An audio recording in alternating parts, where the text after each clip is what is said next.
रात का समय होता है। ब्योंगनाम, सुएल, चुनबे क्यूशी इंटरसेक्शन पर नाइट पब पर बैठे हुए होते हैं। वहाँ पर नाइट पब का मालिक भी होता है। वह आपस में बात कर रहे होते हैं। तभी उनके पीछे से एक गाड़ी निकलती है जिसकी स्पीड बहुत ज्यादा होती है। वह दूसरी गाड़ी से जा टकराती है। ब्योंगनाम और सुएल उस आदमी को बचाने जाते हैं। ब्योंगनाम फायर एक्सटिंग्विशर उठाता है। तभी सुएल आगे बढ़ता है और जैसे ही वो गाड़ी के पास पहुंचता है एक जोरदार धमाका होता है। वह चारों दंग रह जाते हैं। अगली सुबह चो कांग के घर एक पार्सल आता है। वह पार्सल वाले से पार्सल लेता है और अपने घर के अंदर चला जाता है। तभी उसकी बेटी उठती है और वह अपनी बेटी से प्यार करता है और तभी उसकी डोरबेल बजती है। जब वह दरवाजा खोलता है तो चुनवे उसके सामने खड़ा होता है। वह बताता है कि मैं हेड ऑफ नेबरहुड हूँ और तुम्हारी बिल्डिंग की बगल वाली बिल्डिंग में रहता हूँ। वो उसको एक पेपर पर साइन करने के लिए बोलता है और पेपर देते हुए कहता है कि काफी समय बाद यहाँ कोई नई फैमिली मूव हुई है।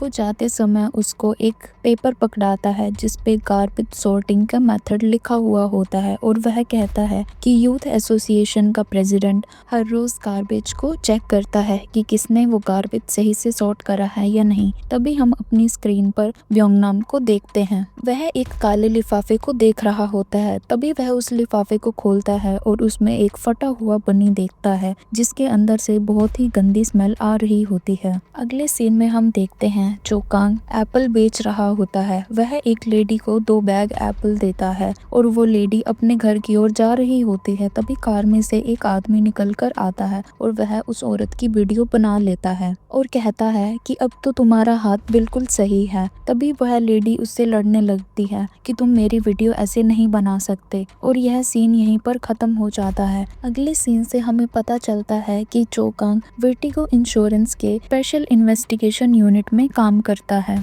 चो कांग एप्पल का बैग लेके हॉस्पिटल पहुंचता है। वहां पर वह एक आदमी से दोस्ती कर लेता है जो फेक एक्सीडेंट करने के तरीके बता रहा होता है और चो कांग के पास उसके बॉस का फोन आता है जो उसको कहता है कि तुम हॉस्पिटल में सुएल नाम के इंसान को ढूंढो। वह एक नए केस का आई विटनेस है। चो कांग अपने बगल वाले रूम की नेम प्लेट देखता है। वहाँ पर सुएल का नाम भी लिखा हुआ होता है। वह अपने आप को दोबारा इंट्रोड्यूस करता है और वो सुएल से पूछता है कि तुमने कल रात इंटरसेक्शन पर क्या क्या देखा। सुएल चो कांग को उन लोगों के बारे में बताता है जो वहाँ पर मौजूद थे। अगले सीन में हम देखते हैं ब्योंगनाम एक हार्डवेयर और स्टेशनरी स्टोर चलाता है जिसमें वो एक बच्चे के कार के टायर को रिपेयर कर रहा होता है। वह टायर उस कार में लगाता है और बच्चे को दे देता है। बच्चा वहाँ से खुश होकर चला जाता है। अगले सीन में चो कांग का टीम लीडर क्यूशी इंटरसेक्शन पर चो कांग को बुलाता है और कहता है कि जिन 2 गाड़ी के बीच में हादसा हुआ था उनमें से एक गाड़ी गायब है और ना उसके ड्राइवर का कोई अता पता है और वह चो कांग को ये केस हैंडल करने के लिए बोलता है। अगले सीन में हम देखते हैं कि म्योनो और पाक जोनवान आर्मी से डिस्चार्ज हो रहे होते हैं और उनका ट्रेनर उन्हें एक ड्रिल परफॉर्म करने के लिए बोलता है और कहता है अगर तुमने हमें हरा दिया तो हम तुम्हें जल्दी जाने देंगे और पाक जोनवान उस ड्रिल में जीत जाता है। इससे हमें यह पता चलता है कि पाक जोनवान का दिमाग बहुत तेज है और वो दोनों पाक जोनवान की लाल गाड़ी में कहीं निकल जाते हैं। उसके बाद हमें अगले सीन में दिखाया जाता है कि दोयोन अपने पिता का स्कूल के बाहर वेट कर रही होती है। तभी वहाँ पर एक मिनी वैन में एक आदमी आता है और बच्चों को मार्शल आर्ट क्लास में ले जाता है। जब चो कांग अपनी बेटी दोयोन को लेने आता है तो दोयोन उस क्लास में जाने की जिद करती है। चो कांग अपनी बेटी को स्पेशल मार्शल आर्ट जिम में लेकर जाता है जिसके मालिक ली योंग हू होते हैं और वह अपनी बेटी दोयोन का एडमिशन वहां करा देता है। उसके बाद चो कांग अपनी बेटी को लेकर मोमोसू मार्ट जाता है जहां से वह ग्रोसरी शॉपिंग करता है। उस मार्ट को जोंग नामयोन अपने पति किम सुएल के साथ चलाती हैं और उनकी एक बेटी होती है जिसका नाम मिनसू होता है। चो कांग अपनी बेटी को लेकर स्टेशनरी स्टोर जाता है और वहां वह उसे एक बनी स्टिकर दिलाता है। अगले सीन में हम देखते हैं कि मिनसू को पढ़ाने के लिए म्योन का दोस्त जोन वांग आता है जिसको देखकर मिनसू खुश हो जाती है। रात का समय होता है। चुनबे और ब्योंगनाम पेट्रोलिंग के लिए घूमते हैं। चोकांग अपने घर का कचरा बिल्डिंग के बाहर फेंकने जाता है। तभी वह देखता है कि एक आदमी काले रंग का थैला वहां गिरकर गया है। चोकांग अपना ट्रैश डस्टबिन में डालता है और वह देखता है कि एक औरत काले बैग के पास बैठी है। वह उस बैग को देख रही होती है। चोकांग उस औरत से पूछता है लेकिन वह औरत कुछ नहीं बोलती। तभी ब्योंगनाम की नजर एक काले बैग पर पड़ती है जिसको चोकांग ने अपने हाथ में उठा रखा होता है। ब्योंगनाम उस बैग को देखता है और वह उसको सूंघता है। उसको वही बदबू आती है जो सुबह काले वाले बैग से आई थी। तभी वहां पर चुनबे आते हैं। वो औरत चुनबे की वाइफ होती है। चुनबे उस औरत को लेकर चला जाता है। ब्योंगनाम चोकांग से बहस करने लग जाता है कि तुमने अपना ट्रैश सही से सॉर्ट नहीं किया। वहीं चोकांग कहता है यह मेरा ट्रैश नहीं है, यह किसी और का है, और वह बहस करते करते कहीं निकल जाते हैं। तभी चोकांग की नजर सामने ग्रोसरी स्टोर से निकल रहे आदमी पर पड़ती है और वह ब्योंगनाम से कहता है कि यह वह आदमी है जिसने वह काला बैग गिरा था। लेकिन ब्योंगनाम उसकी बात पर विश्वास नहीं करता। चोकांग उस आदमी से पूछने जाता है। चोकांग को अपनी तरफ आता देख वह आदमी भाग जाता है। ब्योंगनाम भी उसके पीछे भागता है। चोकांग और वो आदमी भागते भागते एक सुनसान गली में पहुंचते हैं। चोकांग उस आदमी से पूछने जा ही रहा होता है तभी वह आदमी चोकांग पर हमला कर देता है। चोकांग और उस आदमी की बहुत लड़ाई होती है। तभी वो आदमी अपनी जैकेट से एक गन निकालता है और चोकांग पर गोलियां चलानी शुरू कर देता है। चोकांग उसकी गोलियों से बच जाता है। गोलियों की आवाज सुनकर ब्योंगनाम दंग रह जाता है और वह दूसरी गली से ही विसल बजाना शुरू कर देता है। उसकी विसल सुन के वह आदमी भाग जाता है। ब्योंगनाम चोकांग से पूछता है कि क्या तुमने गोलियां चलने की आवाज सुनी। चोकांग इस बात को मना कर देता है कि उसने कोई आवाज नहीं सुनी। चोकांग और ब्योंगनाम अपने घर जा रहे होते हैं। तभी वह आदमी एटीएम की तरफ जाते हुए दिखता है। चोकांग और ब्योंगनाम दोनों उस आदमी के पास जाने वाले होते हैं। तभी चोकांग को एक अजीब सरसराहट महसूस होती है। वह ब्योंगनाम को चेतावनी देकर पीछे करता है और तभी एटीएम में एक बहुत बड़ा ब्लास्ट हो जाता है। चोकांग और ब्योंगनाम यह देखकर दंग रह जाते हैं। तभी पीछे से एक काले रंग की एसयूवी निकलती है जो यह सब देख लेती है। कुछ ही देर बाद वहां पर इमरजेंसी सर्विसेज आती हैं और एक रिपोर्टर भी आता है। वह चोकांग से पूछ ही रहा होता है। तभी चोकांग की नजर कर्मचारियों के जूतों पर पड़ती है और वह फिर एम्बुलेंस के नंबर को देखता है। कर्मचारियों ने सिपाहियों के जूते डाले हुए थे और वह एम्बुलेंस भी आर्मी की थी। चोकांग इंटरव्यू दे ही रहा होता है। तभी वह सोचता है कि आर्मी के लोग यहाँ क्या कर रहे हैं। और इसी के साथ एपिसोड 1 समाप्त होता है। एपिसोड 2 की शुरुआत एक सुनसान जगह से होती है। दो आदमी आपस में बात कर रहे होते हैं। तभी एक आदमी को गोली लगती है और साथ ही साथ दूसरे आदमी को भी गोली लग जाती है। तभी तीसरे फिर चौथे आदमी को गोली लग जाती है। नकाब पहना एक आदमी बिल्डिंग के अंदर आता है और वहां मौजूद सारे आदमियों को मार देता है। वो आदमी एक कमरे में जाता है और अपना नकाब हटा देता है। तभी हमें पता चलता है कि वह आदमी चोकांग था। चोकांग एक सेफ के पास जाता है और वहां पर एक बॉम्ब लगा देता है। तभी चोकांग दूसरे कमरों की छानबीन करता है और एक कमरे में उसको बच्चे मिलते हैं। वह उनको अंग्रेजी में कहता है कि तुम सभी लोग अपने घर चले जाओ। चोकांग दूसरे कमरे में जाता है और एक बैग खोलता है जिसकी वजह से बिल्डिंग में एक बहुत तेज धमाका होता है। तभी वह उस कमरे से बाहर निकलता है और अपनी बेटी की आवाज सुनता है जो उसको बुला रही होती है। वो आवाज धीरे धीरे बढ़ जाती है। तभी हम देखते हैं कि चोकांग एक सपना देख रहा था और उसकी बेटी उसको जगा रही थी। चोकांग उठता है और वह ऑफिस जाने के लिए तैयार होता है। वह अपनी ड्राइंग रूम में आता है। तभी उसकी वाइफ कहती है कि तुम अपने कलीग्स को हाउस वार्मिंग पार्टी के लिए इनवाइट कर लो। चोकांग अपनी वाइफ की बात सुनता है और ऑफिस के लिए निकल जाता है। ऑफिस के रास्ते में वही एटीएम पड़ता है जिस पे कल ब्लास्ट हुआ था। उस एटीएम में नई मशीन्स लगाई जा रही होती हैं। चोकांग वहां खड़ा पिछली रात के बारे में सोचता है। वह याद करता है कि कैसे सोल्जर्स आए थे और आर्मी की एम्बुलेंस थी और वो आदमी जिसने चोकांग पर गोली चलाई थी उसके पास MK2 गन थी और वह आदमी फॉरेनर था। कांग सोचता है कहीं वो टेररिस्ट तो नहीं था। तभी वहां पर ब्योंगनाम आता है और कांग अपनी सोच से बाहर निकलता है। ब्योंगनाम कहता है कि कल कुछ ही देर में सफाई हो गई और एक्सप्लोजन का कंक्लूजन भी निकाल दिया गया और अब देखो अब नई एटीएम मशीन्स भी लगा दी हैं। ब्योंगनाम को यह चीज बहुत ही अजीब लगी। अजीब तो यह चीज कांग को भी लगी थी, पर कांग अपनी आइडेंटिटी छुपाना चाहता था, इसलिए उसने ब्योंग की बात पर कुछ रिएक्ट नहीं किया और वहां से चला गया। चोकांग अपने ऑफिस पहुंचता है। ऑफिस में उसका टीम लीड आता है और कल के बारे में चोकांग से पूछने लगता है। तभी चोकांग को टीम लीड से पता चलता है कि स्पीकर ऑफ नेशनल असेंबली के बेटे ने सुलिवान की डॉटर को मारा था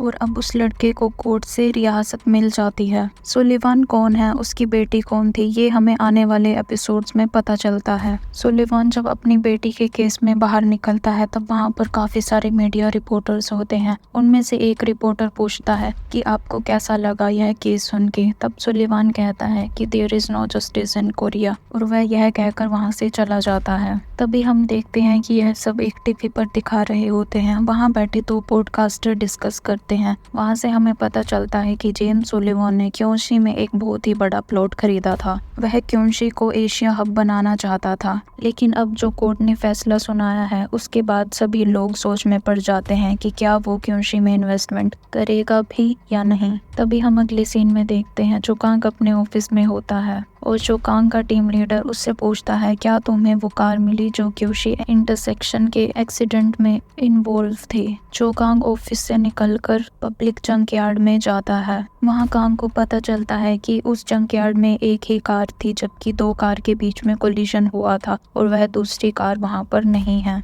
वहीं दूसरी ओर ब्योंगनाम उसी जगह पर जाता है जहाँ उसे गोलियां चलने की आवाज सुनाई दी थी। वहाँ वह कुछ ढूंढने की कोशिश करता है और तभी वहाँ पर गोली का एक खाली शेल उसे मिल जाता है। वहीं दूसरी ओर एटीएम के बाहर कांग्रेस वुमेन आती हैं और वह रिपोर्टर के साथ होती हैं और वहाँ पर भाषण देती हैं। आसपास के लोग वहाँ खड़े होते हैं। नामयोन भी वहीं होती है। वह उसको क्रिटिसाइज करती है कि उसने आज तक इस शहर के लिए कुछ भी नहीं करा। तभी नामयोन कांग्रेस वुमेन को फ्रस्ट्रेट होकर बोलती हैं कि आप यहाँ पर सिक्योरिटी कैमरा क्यों नहीं लगवा देती। यह सुनकर कांग्रेस वुमेन हड़बड़ाकर अपनी गाड़ी में बैठ जाती हैं और गाड़ी में बैठते ही वह कुछ सोचने लगती हैं। तब हमें पता चलता है कि नामयोन और कांग्रेस वुमेन ने एक साथ ही हाई स्कूल कंप्लीट करा था और वो एक ही क्लास में थी। तभी कांग्रेस वुमेन के पास मिनिस्टर किम का फोन आता है और वह मिनिस्टर किम के ऊपर भड़क जाती हैं और कहती हैं आपको मुझे एटलीस्ट इतना तो बताना चाहिए कि यह एक्सप्लोजन किसकी वजह से हुआ है और ये कितना बुरा है, ताकि मैं उसके अकॉर्डिंग रिपोर्टर्स को जवाब दे सकूं। और यह सुन के मिनिस्टर किम फोन काट देते हैं।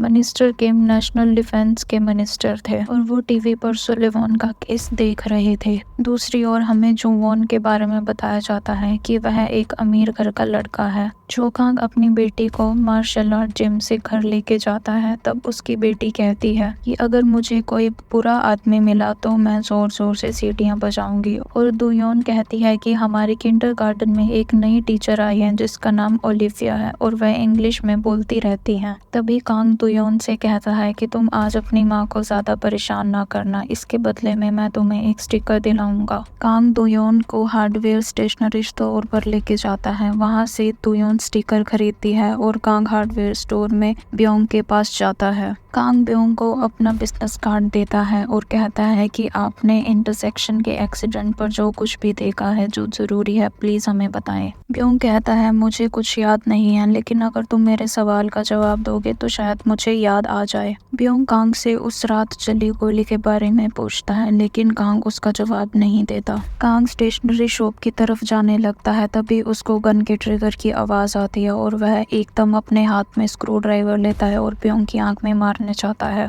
और ब्योंग जब पीछे पलटता है और स्क्रू ड्राइवर देखता है तो वह हैरान हो जाता है। कांग स्क्रू ड्राइवर वाली बात को टालता है और वहां से चला जाता है, लेकिन ब्योंग कांग की रिफ्लेक्स देखकर समझ जाता है कि कांग कोई नॉर्मल इंसान नहीं है। कांग रात को लॉन्ड्री लेकर हाना लॉन्ड्री में जाता है जिसके मालिक चुनबे होते हैं। वहां से कांग को उस आदमी के एड्रेस का पता चलता है जो एटीएम ब्लास्ट में मारा गया था। कांग घर जाने के बजाय उस जगह पे जाता है जहां उस आदमी और कांग के बीच में में लड़ाई हुई थी। वहाँ पे वह कुछ ढूंढ ही रहा होता है, तभी उसकी मोबाइल फ्लैश ब्योंगनाम पर पड़ती है और ब्योंगनाम उसको रंगे हाथ पकड़ लेता है और कहता है कि तुम यहाँ क्या ढूंढने आए हो। ब्योंगनाम अपने स्टोर के गराज में योंगही को बुलाता है और कांग के बारे में जो जो उसे पता है वो बताता है। योंगहू को पहले यकीन नहीं होता, लेकिन जब ब्योंग उसको गन का खाली शेल दिखाता है तब वह उसकी बात पर यकीन करने लगता है। ब्योंगनाम और योंगहू पेट्रोलिंग के टाइम उस आदमी के घर जाते हैं जो एटीएम एक्सप्लोजन में मारा गया था। जैसे ही वो दोनों घर के अंदर जाते हैं उनको स्टडी टेबल के साथ एक बैग मिलता है जहाँ पर काफी सारे बनी रखे होते हैं और ब्योंगनाम को वही सेम स्मेल आती है जो उसको पहली रात कचरे में से आई थी।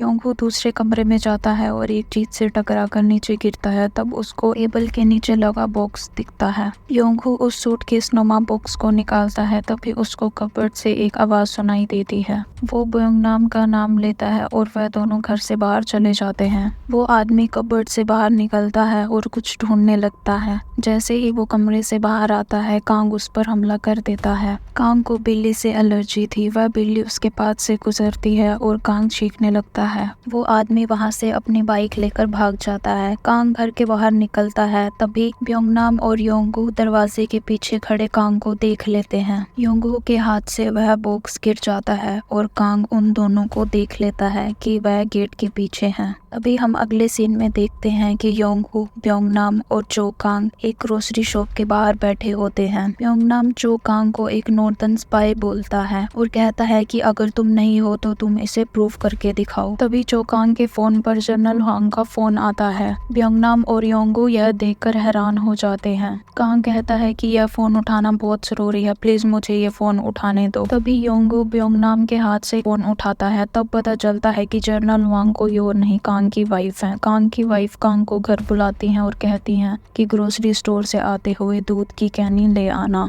कांग वहां से निकल जाता है, लेकिन ब्योंगनाम अभी भी इसी उलझन में है कि कांग असल में है कौन। अगले दिन कांग मोमोन्सो मार्ट पहुंचते हैं और वहां से जूस का एक बड़ा बॉक्स उठा लेते हैं। वो बॉक्स लेके वो जंक यार्ड पहुंचते हैं और वहां के मैनेजर से बात करते हैं। तब मैनेजर कांग को बताते हैं कि दूसरी कार को हांगुल माउंटेन नोबस लॉजिटेक सेंटर पर लेके जाया जाता है। तब मैनेजर यह भी बताते हैं कि वह एक बार नोबस लॉजिटेक सेंटर पर गई थी वहां कोई कार ठीक करने। कांग जंक यार्ड से निकलते हैं और नोबस लॉजिटेक की तरफ बढ़ते हैं। जैसे ही वह नोबस लॉजिटेक सेंटर पर पहुंचते हैं वहां का गार्ड कांग को अंदर जाने से रोक देता है और कहता है कि यह एक प्राइवेटली ओन सेंटर है, यहाँ पर कोई ऐसे अंदर आ जा नहीं सकता। कांग अपनी गाड़ी को झाड़ियों के पीछे छुपा लेता है और वह कैमरा की ओर देखता है। जैसे ही वह अपने रियर व्यू मिरर से देखता है कि कैमरा उसकी तरफ देख रहे हैं तो वह अपनी गाड़ी से वहां से चला जाता है। और अगले ही सीन में हम देखते हैं कि एक जली हुई गाड़ी नोबस लॉजिटेक सेंटर के अंदर खड़ी है जिसको कांग ढूंढ रहा था, लेकिन उस गाड़ी को छुपाया क्यों जाता है यह हमें बाद में पता चलता है। जैसे ही आधी रात होती है कांग उठता है और अपने मुंह पर मास्क लगा के काले कपड़े पहनकर कहीं चला जाता है। कांग कहाँ जाता है इतनी रात को यह हमें बाद में पता चलता है। अगले दिन मार्शल आर्ट जिम के सामने दोयोन अपने पिता का इंतजार करती है। ब्योंगनाम भी वहीं खड़ा होता है। योंगहू के हाथ में बैग होता है, वह भी दोयोन के साथ ही खड़ा होता है। दोयोन अपने पिता को देखकर खुशी से पागल हो जाती है और वह सड़क के किनारे आ खड़ी होती है। तभी कांग का ध्यान सड़क से दूसरी और बाइक सवार की तरफ जाता है। वो अपनी बाइक को स्टार्ट करता है और बहुत तेजी से दोयोन की तरफ बढ़ता है। यह देखकर कांग अपनी बेटी को बचाने के लिए भागता है। जैसे ही वो बाइक सवार योंगहू का बैग छीनने की कोशिश करता है, योंगहू बैग को बचा लेता है और ब्योंगनाम कांग की बेटी को भी बचा लेता है। यह देखकर कांग की बेटी बहुत डर जाती है और वह तीनों स्टेशनरी शॉप पर चले जाते हैं। कांग की बेटी बनी का स्टिकर लेने में बिजी हो जाती है। तभी कांग कहता है कि ऐसा क्या है इस बैग में कि वह आदमी वापस आया था।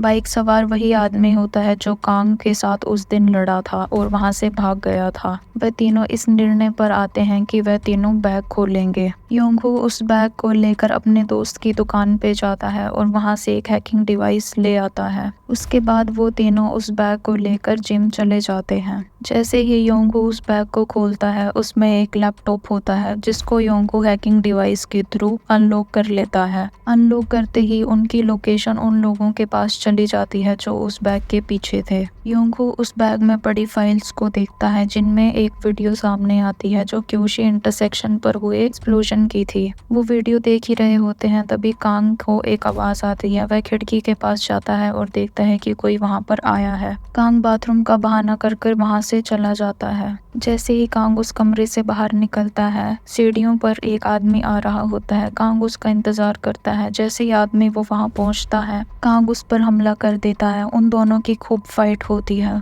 और कांग उस आदमी को मार देता है, जिसकी वजह से कांग की शर्ट और मुंह पर खून के निशान रह जाते हैं। जैसे ही कांग वापस कमरे में लौटता है, ब्योंगनाम और योंगहो उसको देखकर हैरान हो जाते हैं। कांग उनसे पूछता है कि क्या तुम्हें वीडियो के अलावा कोई और फाइल मिली? तभी लैपटॉप रीसेट होने लग जाता है। योंगहो बताता है कि कोई इसको बाहर से कंट्रोल कर रहा है। तभी लैपटॉप की स्क्रीन काली हो जाती है और उस पर एक मैसेज टाइप होता है, तुम चीजों को कॉम्प्लिकेटेड कर रहे हो, जीडीटी स्पेशल ऑपरेशन यूनिट चोकांग। ये मैसेज पढ़कर ब्योंगनाम और योंगहो को पता चल जाता है कि चोकांग एक जीडीटी का मेंबर था, जो कि एक स्पेशल ऑपरेशन यूनिट थी। और मैसेज पढ़ के चोकांग को इतना पता चल जाता है कि जो भी यह कर रहा है उसके पास बहुत पावर है, क्योंकि जीडीटी के बारे में पता लगाना कोई आम इंसान की बात नहीं है। और इसी ट्विस्ट पर एपिसोड 2 खत्म हो जाता है। एपिसोड 3 की शुरुआत में हम देखते हैं minister of national defence Kim soak Jun cyber operation command और लॉजिस्टिक सपोर्ट के साथ बैठकर कुछ पेपर्स रिव्यू कर रहे होते हैं। और वहां पर डिफेंस एक्विजिशन प्रोग्राम एडमिनिस्ट्रेटर भी बैठे होते हैं। वो कहते हैं कि क्यूशी में जो भी बॉम्ब ब्लास्ट हो रहे हैं वो हमारी ही आर्मी के बॉम्ब हैं जो हमने बाहर स्मगल करे थे।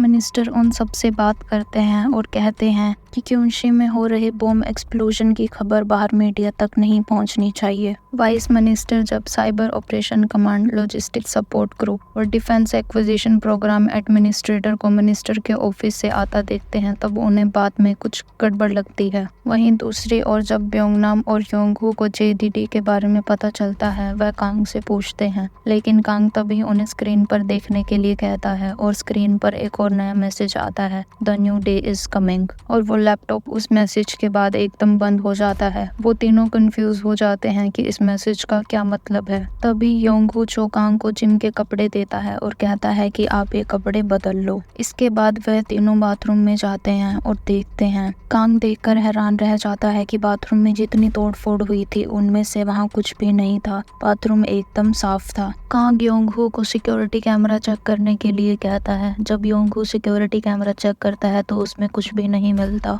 उसके बाद कांग, ब्योंगनाम, योंगहो अपने घर की ओर जाते हैं। तभी ब्योंगनाम कांग से जेडीटी के बारे में पूछता है, लेकिन कांग उसे नो कमेंट बोल के बात को टाल देता है। उसके बाद कांग अपने घर चला जाता है। योंगहो उस लैपटॉप बैग को ब्योंगनाम को दे देता है और वह भी अपने घर चले जाते हैं। अगले दिन हम देखते हैं म्योनू मार्ट में कुछ सामान लेने के लिए जाता है। तभी नामयोन उसे उसकी जॉब के लिए कांग्रेचुलेशन करती है और मिनसू के ट्यूटर के लिए उसको थैंक यू बोलती है। वहीं हम दूसरी ओर देखते हैं कि कांग ब्योंग के हार्डवेयर स्टोर पर जाता है। वहां पर ब्योंग उसे बताता है कि कैसे वो एचआईडी यूनिट में था और उसको नी इंजरी के कारण मेंटेनेंस बटालियन में ट्रांसफर कर दिया था। तभी ब्योंग कांग को कहता है कि तुम क्यूशी इंटरसेक्शन पर जो स्ट्रीट पब है वहां पर रात को डिनर के बाद आना, ताकि तुम अपने आस पड़ोसियों को जान सको। तभी कांग जाते हुए ब्योंग को कहता है कि प्लीज तुम नो कमेंट वाली बात को किसी और के सामने मत कहना। रात हो जाती है और कांग इंटरसेक्शन पर पहुंच जाता है। वहां पर सभी प्रेजेंट होते हैं। तभी सोहेल पब के मालिक की तरफ इशारा करता है और कहता है कि तुम उसी रात यहीं पर रुके थे ना। तब वह लड़का कहता है कि हाँ, मैं सारी रात यहीं पर रुका था सूरज उगने तक। और वो यह बात कहकर वहां से चला जाता है। तभी कांग वहां से उठ के उस लड़के के पीछे जाता है और वह उस लड़के से पूछता है कि क्या तुमने कुछ ऐसा देखा जो अजीब था। तब वह लड़का कहता है कि उस रात वहाँ पर आर्मी के लोग आए थे और उन्होंने ये इंटरसेक्शन क्लियर करा था। वो कहता है कि उसने पहले आर्मी में काम करा हुआ था तो वह आर्मी के ट्रक दूर से ही पहचान जाता है। तभी कांग बोलता है कि दोनों ही केस में आर्मी का इन्वॉल्वमेंट था, लेकिन वह दूसरा ट्रक कहाँ गया। तभी नोबस लॉजिटेक वेयर हाउस के बाहर से सीन शुरू होता है। हम देखते हैं कि किसी ने मेंढक को पानी से उठाया और दीवार पर लगे बड़े से जाल को पार कर अंदर घुस जाता है और वह मेन स्विच को खोलता है और वहां पर मेंढक चिपका देता है, जिसकी वजह से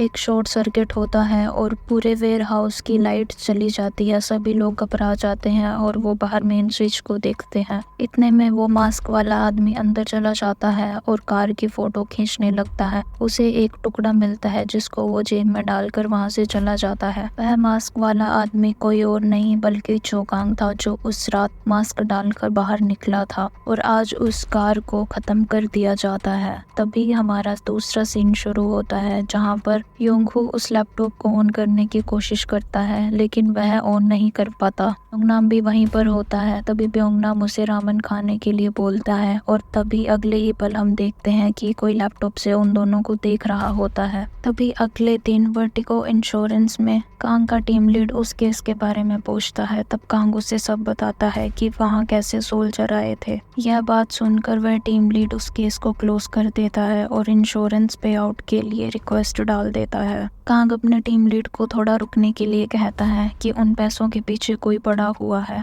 कांग ऑफिस से निकलते ही एक बिल्डिंग में जाता है जहां पर वह उस औरत से मिलता है जो उस कार एक्सीडेंट में मारे गए आदमी की बीवी होती है। कांग जैसे ही उनके घर में जाता है वह लोन शार्क को देखता है। लोन शार्क कोरिया में वो लोग होते हैं जो लोगों को एकदम पैसे दे देते हैं लेकिन बाद में उन पर बहुत ज्यादा ब्याज लगाते हैं। कांग उनको देखकर बच्ची और उस औरत को बाहर भेज देता है और अपने आप ये सिचुएशन हैंडल करता है। कांग और लोन शार्क के बीच में लड़ाई होती है जिसमें कांग जीत जाता है और वह लोन शार्क को बोलता है कि तुम इस घर के आसपास कभी मत दिखना और जितना भी सामान तुम्हारी वजह से डैमेज हुआ है उसके पैसे भी भरना। लोन शार्क उसकी हाँ में हाँ मिलाता है और वहाँ से चला जाता है। अगले ही सीन में हम देखते हैं रात को एक छोटी सी दुकान है सड़क के किनारे जहाँ पर एक रिपोर्टर कांग्रेस वुमेन के खिलाफ एक वीडियो डाल रहा होता है। वह रिपोर्टर बहुत ही सच्चा नेक नागरिक होता है। सरकार के खिलाफ, करप्शन के खिलाफ वीडियो डालता है।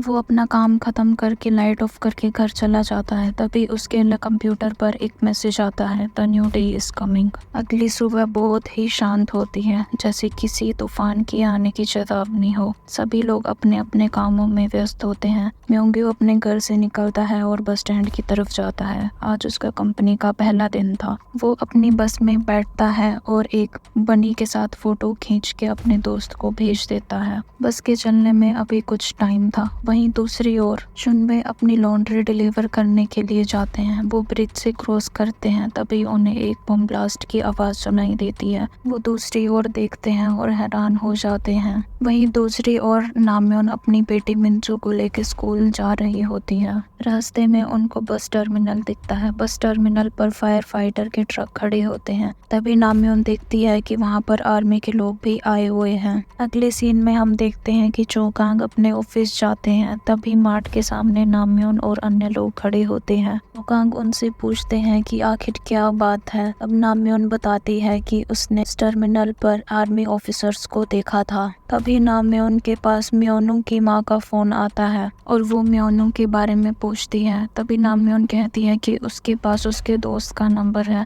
जो मिंजू को ट्यूशन पढ़ाता है। म्योन उसके दोस्त को फोन करती है और अगले ही सीन में हम देखते हैं कि जॉनवान एक घर की तरफ भागा जा रहा होता है। वहाँ पर नाम्योन और सोइल मोन्यू की माँ को पकड़े खड़े रहते हैं और पुलिस उन्हें इन्फॉर्म करती है कि म्योनू अब इस दुनिया में नहीं रहा। यह सुन के उसकी माँ बिल्कुल टूट जाती है। वहीं दूसरी ओर ब्योंगनाम और कांग हार्डवेयर स्टोर पर वापस जाते हैं। तब ब्योंगनाम कहता है सोल्जर्स ने ही इंटरसेक्शन पर सफाई की थी और एटीएम ब्लास्ट के बाद फायर फाइटर्स कॉम्बैट शूज में थे जो सिर्फ आर्मी वालों के पास ही होते हैं। और अब जो एक्सप्लोजन बस टर्मिनल में हुआ है वहाँ पर जॉइंट चीफ और कमांडर्स आए थे। तीनों ही एक्सप्लोजन में एशी स्मोक्स थी, जिसको सुनकर कांग कहता है कि यह जरूर C4 बॉम्ब है। वहीं दूसरी ओर हम देखते हैं कि मिनिस्टर किम किसी से फोन पर बात कर रहा होता होता है और उसके सामने जो फाइल रखी होती है वह उसे भी देख रहा होता है। तभी कांग्रेस वुमेन आती है और मिनिस्टर किम उस फाइल को छुपा देता है।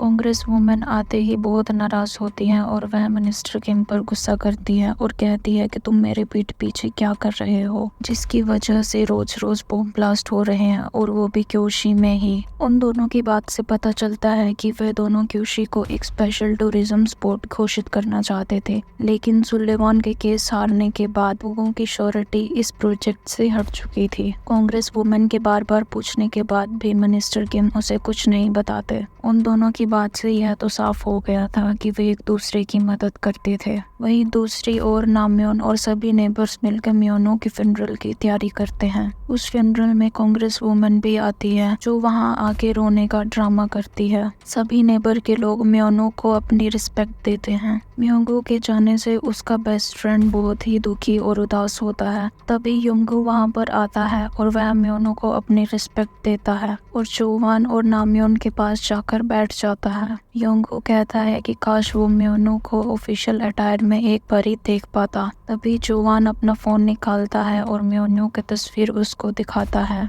वो म्योनो की फोटो देख ही रहा होता है। तभी उसकी नजर फोटो में रखे बनी पर पड़ती है। वह बनी को देखकर याद करता है कि जिस रात वो उस आदमी के घर पर गए थे वहां पर भी ऐसे ही बहुत सारे बनी रखे हुए थे। बनी को देखकर वह हड़बड़ाहट में ब्योंगनाम के स्टोर पहुंच जाता है। वहां पर कांग भी होता है। तब योंगहू बताता है कि उसने म्योनू की फोटो में बनी देखा, वही सेम बनी। कांग और ब्योंगनाम उस फोटो को देखने की बात करते हैं पर योंगहू के पास वह फोटो नहीं होती। वो तीनों फ्यूनरल हाउस जाते हैं और वहां पर जोंगवान से कहते हैं कि वह फोटो दिखाओ। वह उस बनी को उस फोटो में देखते हैं। तभी ब्योंगनाम बोलता है कि इस बनी से बहुत ही स्वीट और ऑयली खुशबू आ रही थी। तभी जोकांग बोलता है कि ये C4 है। जोंगवान यह सुन रहा होता है और वह हैरान होकर बोलता है बॉम्ब। जोवान योंगू को कहता है कि मुझे पूरी बात बताओ। तभी जोकांग बोलता है उस बस में बॉम्ब रखा था। जोवान हैरानी से देखता है और पूछता है कि यह सब कौन कर रहा है। ब्योनाम कहता है कि तुम इससे दूर रहो, यह बहुत ही डेंजरस है। पर जोवान कहता है कि मुझे जानना है कि मेरे दोस्त के साथ यह सब किसने किया। अगले ही सीन में हम देखते हैं कि कांग्रेस वुमेन सुबह इंटरसेक्शन पर AI सिक्योरिटी कैमरा लगा रही होती है। यह देखकर आसपास खड़े लोग उनकी तारीफ करते हैं। कांग और ब्योनाम भी वहां पहुंचते हैं। तभी कांग ब्योनाम को बताता है कि अगर ये ऑनलाइन कैमरास हैं तो हमें वो लोग भी देख सकते हैं जो बॉम्ब ब्लास्ट करवा रहे हैं। कांग ब्योनाम के कान में एक आइडिया बताता है। पहले तो ब्योनाम मना करता है पर वह करने के लिए मान जाता है। तभी वो लोग काउंटिंग करते हैं और उसके बाद अपनी मिडल फिंगर दिखा देते हैं, जिनको वो लोग भी अपने डिस्प्ले पर देख सकते हैं। और इसी के साथ हमारा एपिसोड 3 यहीं पर खत्म होता है। एपिसोड 4 की शुरुआत में हमें दिखाया जाता है कि नैनो पावर बुटेन गैस के अधिकारी के ऊपर रेड पड़ती है और उसको वहां से लेके जाया जा रहा होता है। जैसे ही वो बिल्डिंग से बाहर निकलता है उसको सभी रिपोर्टर घेर लेते हैं। तभी रिपोर्टर किम उनसे पूछते हैं क्या ये एक्सप्लोजन सच में बुटेन गैस के लीक की वजह से हो रहे हैं। इससे हमें यह पता चलता है कि लोगों को अभी तक नहीं पता कि ये बॉम्ब एक्सप्लोजन है। सरकार ने सच छुपाने के लिए सारा दोष बुटेन गैस पर डाल दिया था। उसके बाद रिपोर्टर किम उन सभी लोगों से मिलते हैं जिन्होंने एक्सप्लोजन देखे थे और उनके इंटरव्यू लेते हैं। और वो सभी लोग हो रही घटनाओं पर बिल्कुल भी विश्वास नहीं करते हैं और वो यह तो बिल्कुल नहीं मानते कि यह सब बुटेन गैस की वजह से हुआ है। रिपोर्टर किम इंडिपेंडेंट काम करता है। उसका अपना एक चैनल होता है जिसका नाम मैग्नीफाइंग मीडिया होता है और वो इंटरव्यू को ऑनलाइन अपलोड कर देता है। और रिपोर्टर ये सवाल पूछता है आखिर गवर्नमेंट हमसे क्या छुपा रही है, आखिर गवर्नमेंट इन सभी केसेस को इतना जल्दी जल्दी बंद क्यों कर रही है। रिपोर्टर किम की video minister Kim, vice minister of defence और कांग्रेस वुमेन और बाकी सभी लोग भी देख लेते हैं। वीडियो देखने के बाद मिनिस्टर किम एक अधिकारी को फोन करते हैं और गुस्सा जताते हैं कि ये वीडियो सर्कुलेट क्यों हो रही है, क्योंकि में कोई भी रिपोर्टर आना नहीं चाहिए। वाइस मिनिस्टर आर्मी में फोन करते हैं और वहां जानकारी लेने की कोशिश करते हैं कि कौन सी स्क्वाड बस टर्मिनल पर गई थी, पर उनको कोई जवाब नहीं मिलता। वह अपने पास खड़े अधिकारी से बोलते हैं कि यह बहुत बड़ी समस्या है, जाके पता लगाओ कि यह सब क्यों और किसकी वजह से हो रहा है। उस अधिकारी के जाने के बाद वाइस मिनिस्टर एक तिजोरी खोल बोलते हैं जहाँ से वो डॉक्यूमेंट्स निकालते हैं जिसके ऊपर लिखा हुआ होता है स्पेशल ऑपरेशन यूनिट JDT। उसमें वह चो कांग का पेज निकालते हैं और उसकी इंफॉर्मेशन गैदर करते हैं। वहीं दूसरी ओर चो कांग ब्योंग नाम होंगू वांग रिपोर्टर के पास पहुंचते हैं और वह रिपोर्टर को क्यूशी में हो रहे बॉम्ब ब्लास्ट के बारे में बताते हैं कि वह बुटेन गैस की वजह से नहीं हुआ है बल्कि एक बॉम्ब एक्सप्लोजन है। रिपोर्टर उनको बोलता है कि आप सब मुझे ये क्यों बता रहे हो। वो उन लोगों का मकसद जानना चाहता था। तभी चोंग वांग बोलता है कि मुझे अपनी दोस्त मिनोयू के मर्डर का पता लगाना है। तभी योंगहू बोलने लगता है और वो लैपटॉप उठाता है। तभी चो कांग उसको चुप रहने का इशारा करता है और म्यूजिक को बहुत ज्यादा तेज कर देता है। वो चारों इस बात को नहीं समझ पाते कि चो कांग ने ऐसा क्यों करा। चो कांग एक चिट उठाता है और उस पर लिखता है कि हमें कोई और सुन रहा है। वो लोग नहीं समझ पाते। कांग फिर एक चिट उठाता है और लिखता है कि यह कंप्यूटर हमें सुन सकता है। वह दोबारा लिखता है कि यह कंप्यूटर बंद होने के बावजूद भी सुन सकता है। तभी चोंग वांग उस कंप्यूटर को उनके खिलाफ इस्तेमाल करने की बात कहता है। वो लोग म्यूजिक लाउड करके लैपटॉप को उसके पास रख देते हैं और अपना झुंड बनाकर टेबल के नीचे मीटिंग करते हैं और वो लोग उस कंप्यूटर का डेटा दूसरे कंप्यूटर में ट्रांसफर करने की बात करते हैं और उसके बाद वो उस लोकेशन को एक्सपोज कर देंगे ताकि चो कांग और बाकी सभी साथी उन लोगों को पकड़ सकें। वो सब लोग डिस्कस करके रिपोर्टर किम के वहां से बाहर निकलते हैं। तभी उनको सोहेल देख लेता है। सोहेल सोचता है कि यह लोग मुझे अलग कर रहे हैं। सोहेल को यह नहीं पता होता कि क्योशी में बॉम्ब ब्लास्ट हो रहे हैं। अगले ही सीन में हम देखते हैं कि जोनवांग और ब्योंग नाम चिप्स के पैकेट फाड़ रहे होते हैं। वह चिप्स एक ट्रे में निकालते हैं और पैकेट को साइड में रख देते हैं। तभी जोंगवांग कहता है कि एल्यूमिनियम से इलेक्ट्रिकल सिग्नल ब्लॉक होते हैं, तो जब कभी भी वह लैपटॉप को ऑन करेंगे और उस एल्यूमिनियम बैग में डालेंगे तब उन लोगों के पास उनकी लोकेशन नहीं जाएगी। अगले सीन में हम देखते हैं कि ब्योंगनाम पुलिस स्टेशन जाता है और ऑफिसर पार्क को बाहर बुलाता है। ब्योंगनाम ऑफिसर पार्क को उस बैग के बारे में बताता है। तभी पीछे से जोनवान उस बैग को एल्यूमिनियम फॉइल में डाल देता है जिससे कंप्यूटर स्क्रीन पर उस बैग की लोकेशन पुलिस स्टेशन के पास मिलती है। वो ये सब इसलिए करते हैं ताकि उन लोगों को लगे कि ये लैपटॉप पुलिस स्टेशन में है और वो आसानी से उस लैपटॉप का डेटा दूसरे लैपटॉप में क्लोन कर सके और एविडेंस निकाल सके बिना अपनी लोकेशन एक्सपोज करे।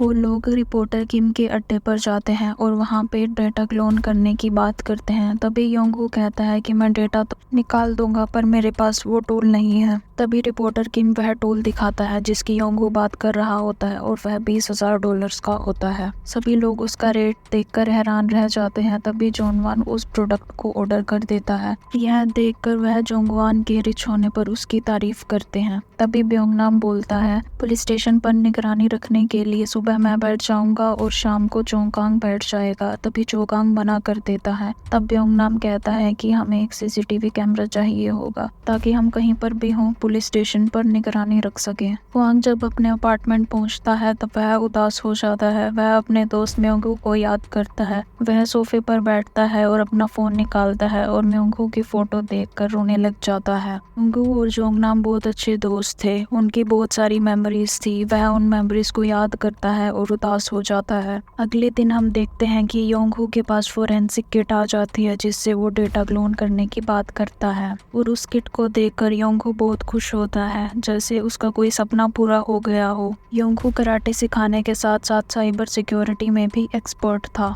वहीं दूसरी ओर ब्योंगनाम अपनी कार पुलिस स्टेशन के बाहर पार्क करके वहां पर CCTV कैमरा लगा देता है। को यह करता देख सोहेल देख लेता है। ब्योंगनाम सोहेल को कहता है कि यह सब वह डैश कैमरा के लिए कर रहा है, ये इतना जरूरी नहीं है और वो बात टाल देता है। सोहेल वहां से चला जाता है। वहीं दूसरी ओर चोकांग ने अपने कलीग्स के लिए हाउस वार्मिंग पार्टी रखी थी जिसका सामान लेने के लिए वह मार्ट जाता है अपनी वाइफ के साथ। रात हो जाती है और चोकांग के कलीग्स उसके घर आते हैं। चोकांग की बेटी एक मार्शल आर्ट डांस परफॉर्म करती है जिसको देखकर सब उसकी वाहवाही करते हैं और टीम लीड उसे शगुन के तौर पर पैसे भी देते हैं। तभी दुयोन अपने पिता के साथ अम्यूजियम पार्क में जाने की इच्छा व्यक्त करती है। कांग के कलीग्स टीम लीडर से जिद करते हैं और कहते हैं कि कांग को एक दिन की छुट्टी छुट्टी दी जाए। टीम लीडर खुश होकर कांग को एक दिन की छुट्टी दे देता है। पार्टी खत्म हो जाती है। वह सभी लोग अपने घर जाने के लिए टैक्सी मंगाते हैं। कांग भी उनको सी ऑफ करने चला जाता है।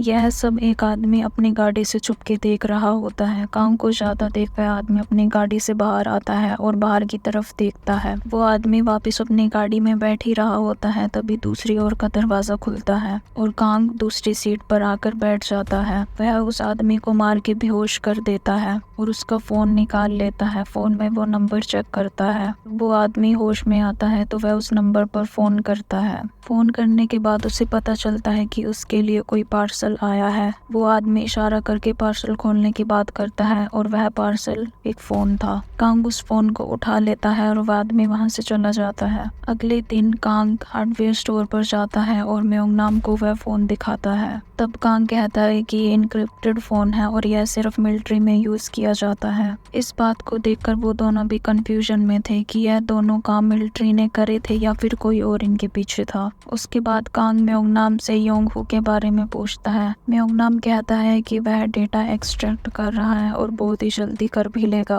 और अगले ही सीन में हम देखते हैं कि योंगहू एल्यूमिनियम के टेंट से ऐसे बाहर निकलता है जैसे उसने कोई बहुत ही बड़ा जंग का मैदान जीत लिया हो। वो बड़े ही गर्व से पेन ड्राइव को दिखाता है जिसमें वो सारे एविडेंस होते हैं। वो एक कॉपी रिपोर्टर किम को देता है और दूसरी कॉपी जो कांग को देता है और वो सभी लोग अपने अपने घर चले जाते हैं। जो कांग घर पहुंच के अपनी बीवी को बताता है कि उसके टीम लीडर ने उसे अम्यूजमेंट पार्क में जाने के लिए कल की छुट्टी दे दी है। वो यह सब बता के सोता है, तभी उसके फोन पर एक नोटिफिकेशन आता है। रिपोर्टर किम ने एक वीडियो अपलोड करी है जिसमें रिपोर्टर किम बताते हैं कि वो आदमी जो एटीएम बम एक्सप्लोजन में मरा था उसके लैपटॉप से क्यूसी इंटरसेक्शन पर एक्सप्लोजन की वीडियो मिली है। आगे वो बोलता है कि गवर्नमेंट ने इन तीनों इंसिडेंट को एक्सीडेंटल घोषित कर दिया है, पर यह सच नहीं है। अगले वीडियो में वो उस इंसान को रिवील करने की बात करता है, तभी एक मैसेज आता है, a new day is coming. वहीं दूसरी ओर एक लड़का बम बनाने की वीडियो को रिकॉर्ड कर रहा होता है। अगले दिन कांग अपनी बेटी और बीवी के साथ अम्यूजमेंट पार्क में जाता है। वह लोग अम्यूजमेंट पार्क की हर एक राइड करते हैं। वहीं दूसरी ओर bomb making videos online viral हो जाती हैं और हेडक्वार्टर उस आदमी को ढूंढता है जिसके पास काला बैग है। वह आदमी एक बस स्टैंड पर जाता है। तभी दूसरी ओर मिन्सू अपने स्कूल से घर की ओर निकल रही होती है। वह बस स्टैंड पर बैठती है, तभी वहां पर एक काला बैग देखती है। जैसे ही वो उस बैग को उठाती है तभी उसको महसूस होता है कि कोई आदमी उसके सर पर गन रख रहा है और वह खुद को आर्मी से घिरा हुआ महसूस करती है। जिस बैग को मिन्सू ने पकड़ा हुआ था उसमें बॉम्ब था। नामयोन को मिन्सू के बारे में बताया जाता है। नामयोन और सोहेल भागते हुए अपनी बेटी के पास आते हैं। आर्मी नामयोन को आगे जाने देती है लेकिन सोहेल को रोक लेती है। मिन्सू अपने माँ के कदम देखकर थोड़ी राहत में आती है। उसकी माँ उसे हिम्मत देती है और कहती है कि तुम्हें कुछ भी नहीं होगा। नामयोन धीरे धीरे मिन्सू से वो बैग लेती है और उसे खोलती है। वो बैग खोल के एक तार काटती है जिससे बॉम्ब डिफ्यूज हो जाता है। वह धीरे धीरे उस पूरे स्ट्रक्चर को उठाती है। उसे पता चलता है कि वह बॉम्ब फेक था। यह सब देख के मिन्सू रोने लगती है। नामयोन उसको गले लगा लेती है। सोहेल भागता हुआ आता है और उन दोनों को गले लगा लेता है। वहीं दूसरी ओर रिपोर्टर किम अपने बोर्ड पर कुछ लिख रहे होते हैं, तभी उनके कमरे में एक चीज गिरती है जिससे धुआं ही धुआं हो जाता है। कुछ सोल्जर्स अंदर आते हैं और रिपोर्टर किम को अरेस्ट कर लेकर चले जाते हैं। दुयोन अपनी माँ से आइसक्रीम खाने की जिद करती है। कांग भी अपनी वाइफ से आइसक्रीम खाने की जिद करता है। उसकी वाइफ उनको आइसक्रीम खाने के लिए बोल देती है और कांग आइसक्रीम लेने जाता है। जब कांग वापस लौटता है तब वह देखता है कि दुयोन के हाथ में पहले से ही आइसक्रीम थी। कांग पूछता है कि यह आइसक्रीम तुम्हें किसने दी? तब दुयोन कहती है कि एक अंकल आए थे, उन्होंने कहा कि यह आइसक्रीम पापा ने भिजवाई है तो मैंने ले ली। यह देखकर कांग इधर उधर देखने लगता है। तभी हमें दिखता है कि सुलेवान कांग को देख रहा होता है। और इसी के साथ एपिसोड 4 हमारा खत्म होता है। एपिसोड 5 की शुरुआत में हमें कांग के पास्ट के बारे में बताया जाता है। वो एक बिल्डिंग में होता है। वहाँ पर बंदी हुए बच्चों को वह जाने के लिए कहता है और तभी वह दूसरे कमरे में जाता है। वहाँ पर उसे एक काले रंग का बैग दिखता है जिसको वह खोलता है और खोलते ही एक बम ब्लास्ट होता है जिसमें नीचे का ग्राउंड फ्लोर सारा ही नष्ट हो जाता है। जैसे वो नीचे आता है तब देखता है कि वहाँ बच्चों की लाशें पड़ी हुई थी, जिसको देखकर वह सदमे में आ जाता है। वो उन बच्चों की मौत का खुद को जिम्मेवार मानता है। तभी हम अगले सीन में देखते हैं कि चोगांग जहाँ अपनी बेटी के साथ अम्यूजमेंट पार्क में था, वहाँ पर आसमान में फायरवर्क हो रहा था। उन फायरवर्क की आवाज सुन के चोगांग के सर में दर्द हो जाता है। चोगांग की वाइफ उससे पूछती है कि क्या तुम ठीक हो? चोगांग कहता है कि हाँ, मैं बिल्कुल ठीक हूँ। चोगांग उन दोनों की फोटो खींचने के लिए कहता है। उसकी वाइफ दोयोन के पास जाकर खड़ी हो जाती है और वो फोटो खिंचवाते हैं।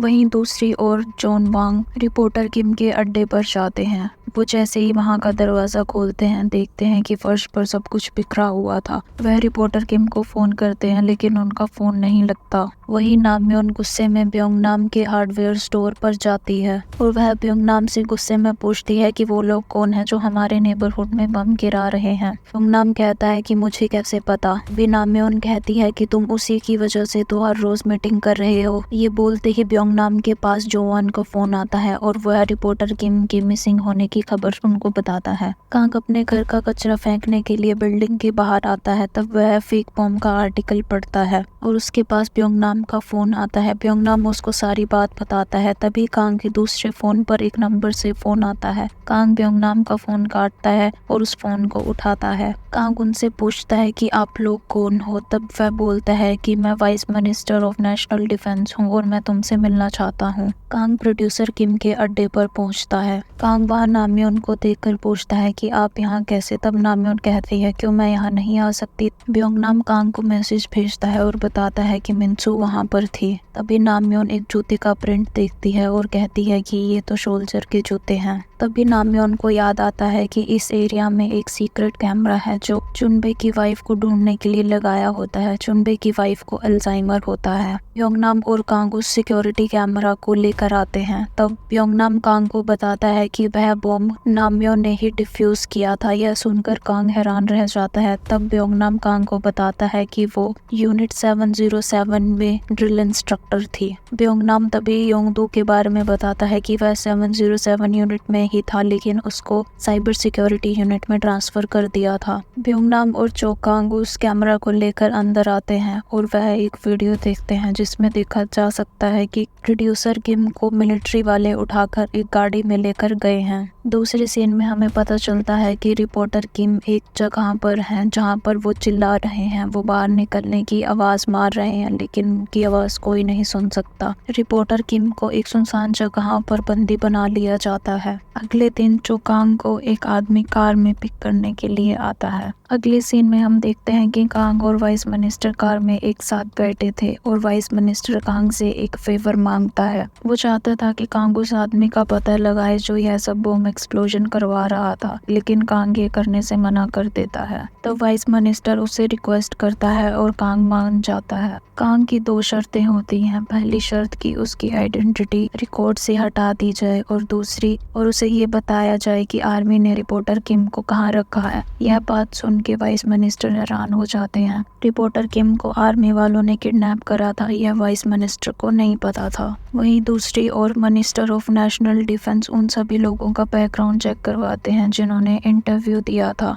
और उस बैकग्राउंड चेक में मिनिस्टर ऑफ नेशनल डिफेंस को वो सिंपल साधारण लोग लगे। वहीं दूसरी ओर वाइस मिनिस्टर की बात से कांग को यह पता चल गया था कि वह बॉम्ब पहले आर्मी में यूज होते थे। वहीं दूसरी ओर कांग्रेस वुमेन का ड्राइवर उसे एक रिपोर्ट देता है जिसमें क्यूशी में गिर रहे बॉम्ब्स के बारे में बताया जाता है। उस रिपोर्ट से कांग्रेस वुमेन को यह पता चल जाता है कि मिनिस्टर ऑफ नेशनल डिफेंस ने आर्मी से बॉम्ब्स की चोरी की थी और उसको बाहर विदेश में पैसों के लिए बेचा था। कांग्रेस वुमेन गुस्से में आकर मिनिस्टर को फोन करती हैं और उसे धमकी देती हैं कि अगर क्यूशी पर इस चीज का असर हुआ तो वह उसे नहीं छोड़ेगी। लेकिन मिनिस्टर बात को संभाल लेता है और कहता है कि तुम मुझ पर भरोसा रखो, मैं सब ठीक कर दूंगा। तभी हमें एक रिपोर्टर किम को दिखाया जाता है। उससे एक आदमी सवाल पूछता है कि यह कार कोलिजन की वीडियो तुम्हारे पास कैसे आई। वो रिपोर्टर किम को फंसाने की पूरी कोशिश करता है ताकि बॉम्ब एक्सप्लोजन का जिम्मेवार प्रोड्यूसर किम को ठहराया जाए। कांग ब्योंगनाम को बताता है कि उसे रिपोर्टर किम का एड्रेस पता चल गया है। लेकिन वह उसे लेने अकेला जाएगा। ब्योंगनाम इस पर आपत्ति जताता है, लेकिन बाद में ब्योंगनाम मान जाता है। तभी नामयोन वहां पर आती है। नामयोन को देख वो तीनों चुप हो जाते हैं। वान के आते ही वह मीटिंग स्टार्ट कर देते हैं, लेकिन वो जो वान और नामयोन को रिपोर्टर किम के बारे में कुछ भी नहीं बताते।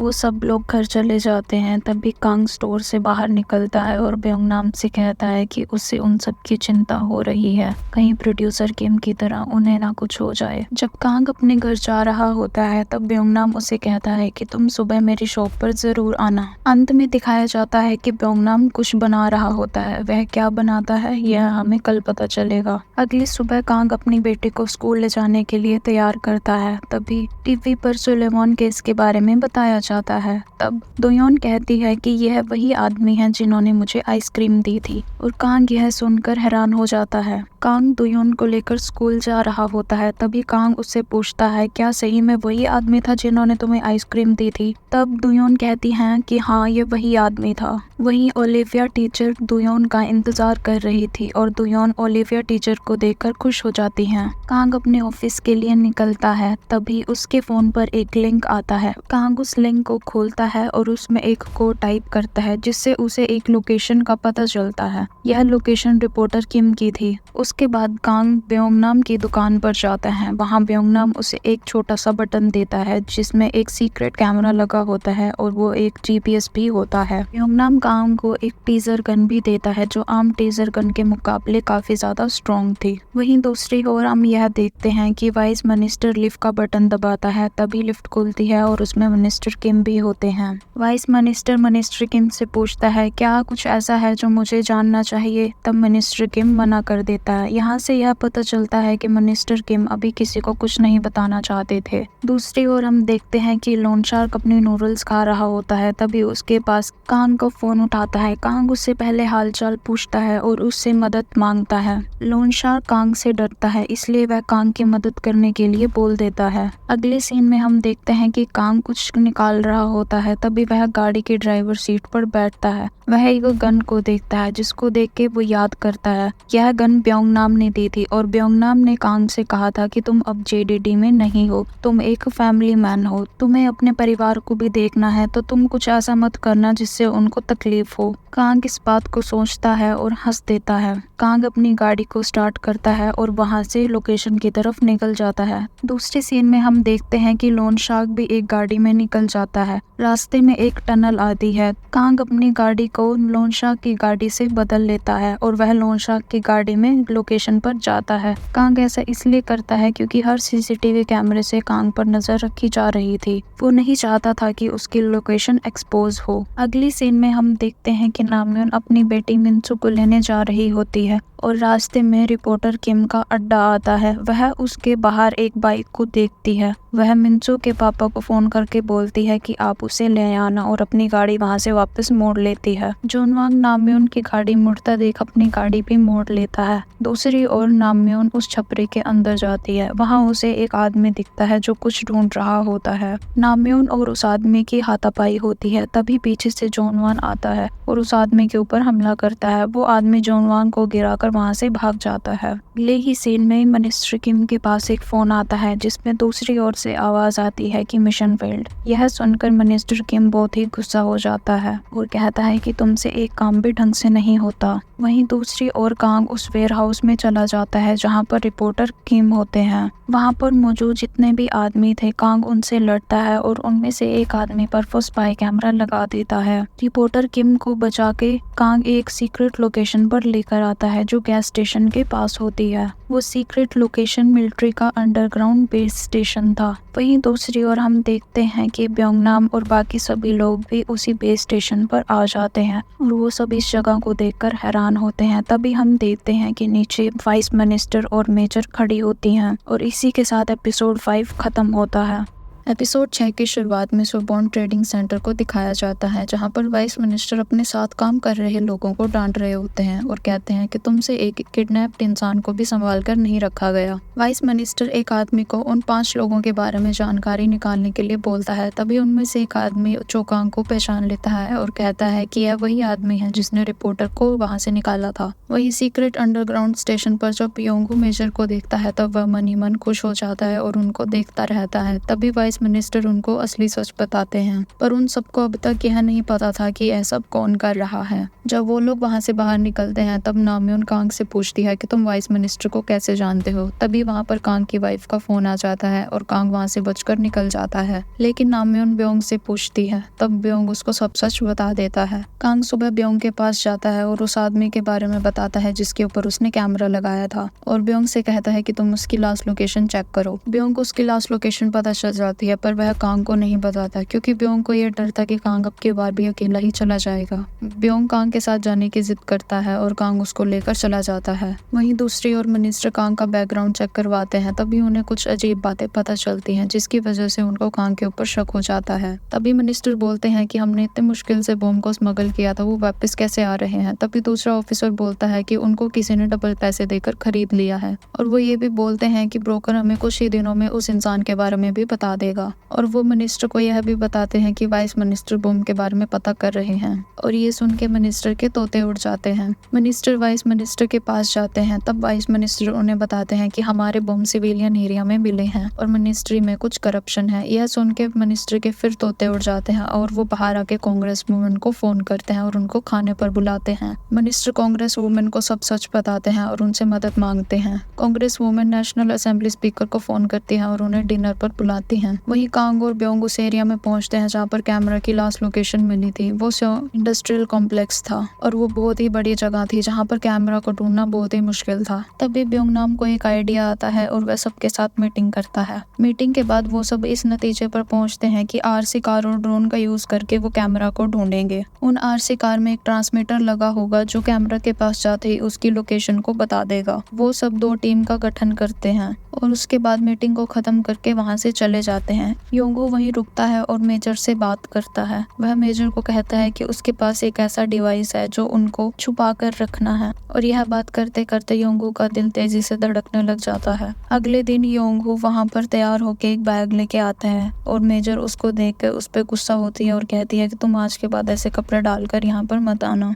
यह सुनकर योंगू का दिल टूट जाता है। वही दूसरी ओर कांग की वाइफ हना लॉन्ड्री से बाहर निकल रही होती है। तभी उसकी नजर ब्लैक एसयूवी पर पड़ती है। वो उसको वहां से इग्नोर करती है। तभी वह मार्ट में जाती है। मार्ट से सामान लेके वहां से बाहर निकलती है। तब वह उसको एसयूवी दोबारा दिखती है। वही दूसरी ओर congress women national assembly speaker के साथ डिनर करती हैं और वह क्यूशिम को एक स्पेशल डेंजर जोन घोषित करने की मांग करती हैं, पर स्पीकर उनकी इस मांग को ठुकरा देते हैं। तभी कांग्रेस वुमेन स्पीकर से उनके बेटे के बारे में पूछती हैं, जिससे स्पीकर थोड़ा सा हिचक जाते हैं। इस सीन से हमें ये पता चलता है कि स्पीकर ने कांग्रेस वुमेन से कुछ एहसान लिए थे जिनके दम पर वह अपनी बात मनवाना चाहती थी। तभी हमें पता चलता है कि स्पीकर के बेटे ने सुलिवान की बेटी को मारा था। कांग्रेस वुमेन ने उनका केस जीतने में उनकी मदद करी थी। कांग्रेस वुमेन बाहर आती हैं और अपनी गाड़ी का इंतजार करती हैं। तभी वहां पर सुलेवान आता है और वह उनको अपना कार्ड देकर वहां से चला जाता है। कांग अपने घर आता है और देखता है कि उसकी वाइफ ने सामान बिखेरा हुआ था। वह कांग को बताती है कि वो चिंगरी मार्केट में जाएंगी और कांग को भी उनके साथ जाना है। पहले तो कांग मना करता है, लेकिन उनकी वाइफ के इंसिस्ट करने के बाद कांग मान जाता है। लेकिन वो कल के प्लान के बारे में सोचकर थोड़ा सा घबरा जाता है। चांगरी मार्केट में बच्चों के पुराने कपड़ों और सामान का लेन देन होता है जिसको वहाँ के लोकल लोग ही ऑर्गेनाइज करते हैं। अगले दिन हम देखते हैं कि ब्योंग नाम, जोवान, योंगो इंडस्ट्रियल कॉम्प्लेक्स में जाते हैं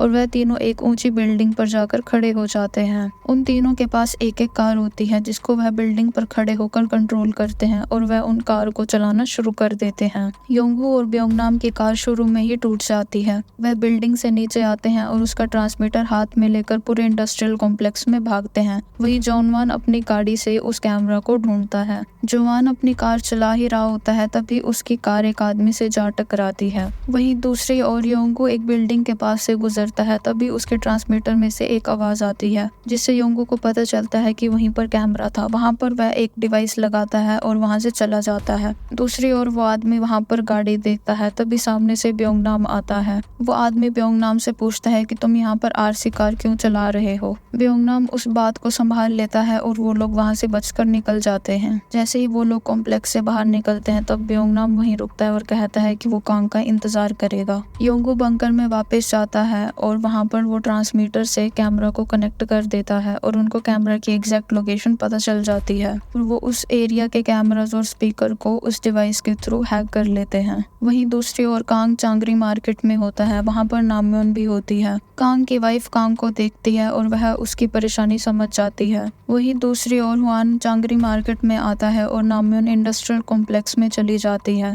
कांग नामयोन को कहता है कि वह थोड़ी देर तक आएगा। कांग की वाइफ नामयोन को जाता देखती है और कांग के चेहरे की परेशानी भी देखती है। नामयोन और हुआन उस बिल्डिंग के अंदर जाते हैं। नामयोन उस बिल्डिंग के आदमियों से लड़ती है लेकिन हुआन पकड़ा जाता है। तभी नामयोन भी पकड़ी जाती है। ब्योंग नाम वहाँ पर आता है और उन लोगों को बचाने की कोशिश करता है लेकिन ब्योंग नाम भी वहाँ पर पकड़ा जाता है। वो लोग उन तीनों लोगों को मार ही रहे होते हैं तभी वहाँ पर कांग आता है। कांग उस कमरे की लाइट ऑफ करता है और एक स्वॉर्ड से उन लोगों को मारने लग जाता है। हुआंग, ब्योंग नाम और नामयोन अपने हाथ की रस्सियां खोलती हैं और नामयोन भागकर एक कमरे में जाती है। उसको कैमरा के बारे में नहीं पता होता। वह एक कमरे में जाती है और सारे शर्ट्स के बटन को उखाड़ लाती है और वो चारों लोग वहाँ से चले जाते हैं। बिल्डिंग के अंदर टीम लीडर आता है और वहाँ की हालत देखता है और पूछता है कि यह सब क्या हुआ। तभी उनमें से एक आदमी बताता है कि वो लोग यहाँ से कुछ भी चुरा कर नहीं ले गए हैं। दूसरा आदमी एक कमरे से निकलता है और टीम लीडर को उस रूम में आने के लिए बोलता है। टीम लीडर उस रूम में जाता है और देखता है कि सारी शर्ट जमीन पर बिखरी पड़ी हुई हैं और एक भी शर्ट का बटन नहीं है। वहीं दूसरी ओर ब्योंग जब नामयोन से पूछता है कि क्या तुम वो कैमरा लेकर आई हो, तब नामयोन अपनी जेब से वो सारे बटन निकालती है और टेबल पर फैला देती है और कहती है कि मुझे कैमरा के बारे में नहीं पता था, इनमें से तुम ढूंढ लो।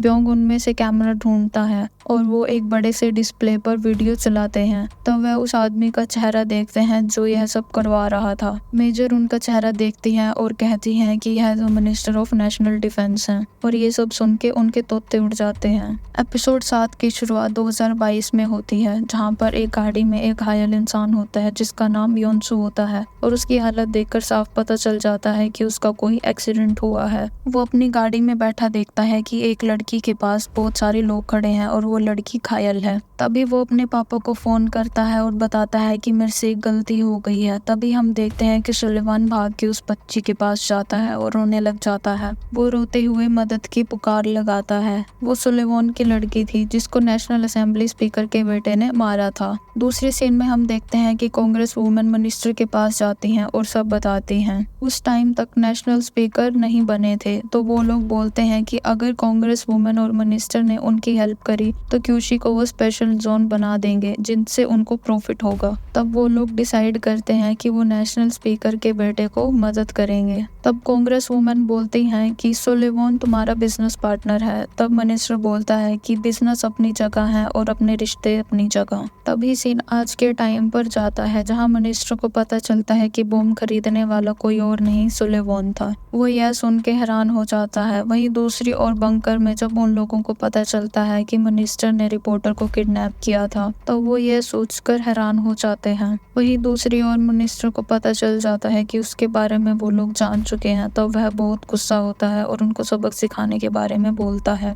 वहीं दूसरी ओर कांग वाइस मिनिस्टर से मिलते हैं और उनको एक ड्राइव देते हैं और कांग अपने घर चले जाते हैं। जब कांग अपने घर पहुंचते हैं तब उसकी वाइफ उसको अच्छे से देखती है और वो चेक करती है कि कहीं कांग को कोई चोट तो नहीं आई। कि वाइफ बताती है कि उसको और दुयोन को सुलेमान मिला था और उसी ने दुयोन को आइसक्रीम भी खिलाई थी और वो दुयोन को हाय बोलकर वहां से चला गया। कांग यह बात सुनकर परेशान हो जाता है कि सुलेमान मेरी बेटी के साथ क्यों बात कर रहा है। अगले दिन मिनिस्टर को 2 ऑफिसर करप्शन के मामले में लेकर जाते हैं लेकिन उनको निराशा ही हाथ लगती है। अगले कुछ दिनों तक क्यूशी में सब नॉर्मल था। सब लोग अपने अपने काम में बिजी थे। वहीं दूसरी ओर ओलिविया टीचर दुयोन के करीब आ जाती हैं। वो दुयोन से अच्छे से बात करती हैं और वह सभी क्लास के बच्चों को एक क्ले का प्रोजेक्ट देती हैं जिसमें वह अपनी पसंद का कुछ भी बना सकते हैं। कांग, ब्योंग नाम और सभी लोग बार बार अपना फोन चेक करते हैं और देखते हैं कि मिनिस्टर के करप्शन के बारे में कोई न्यूज आई या नहीं, लेकिन अभी तक कुछ भी नहीं हुआ था। वहीं दूसरी ओर योंगू जब देखता है कि जोहान और मेजर आपस में अच्छे से बात करते हैं तब वह जलता है। कांग भी हर दिन खबर का वेट करता है, लेकिन हर दिन बीतने के बाद वह रिपोर्टर से मिलता है और वो लोग डिसाइड करते हैं कि वो लोग वीडियो अपलोड करेंगे बिना किसी को बताए।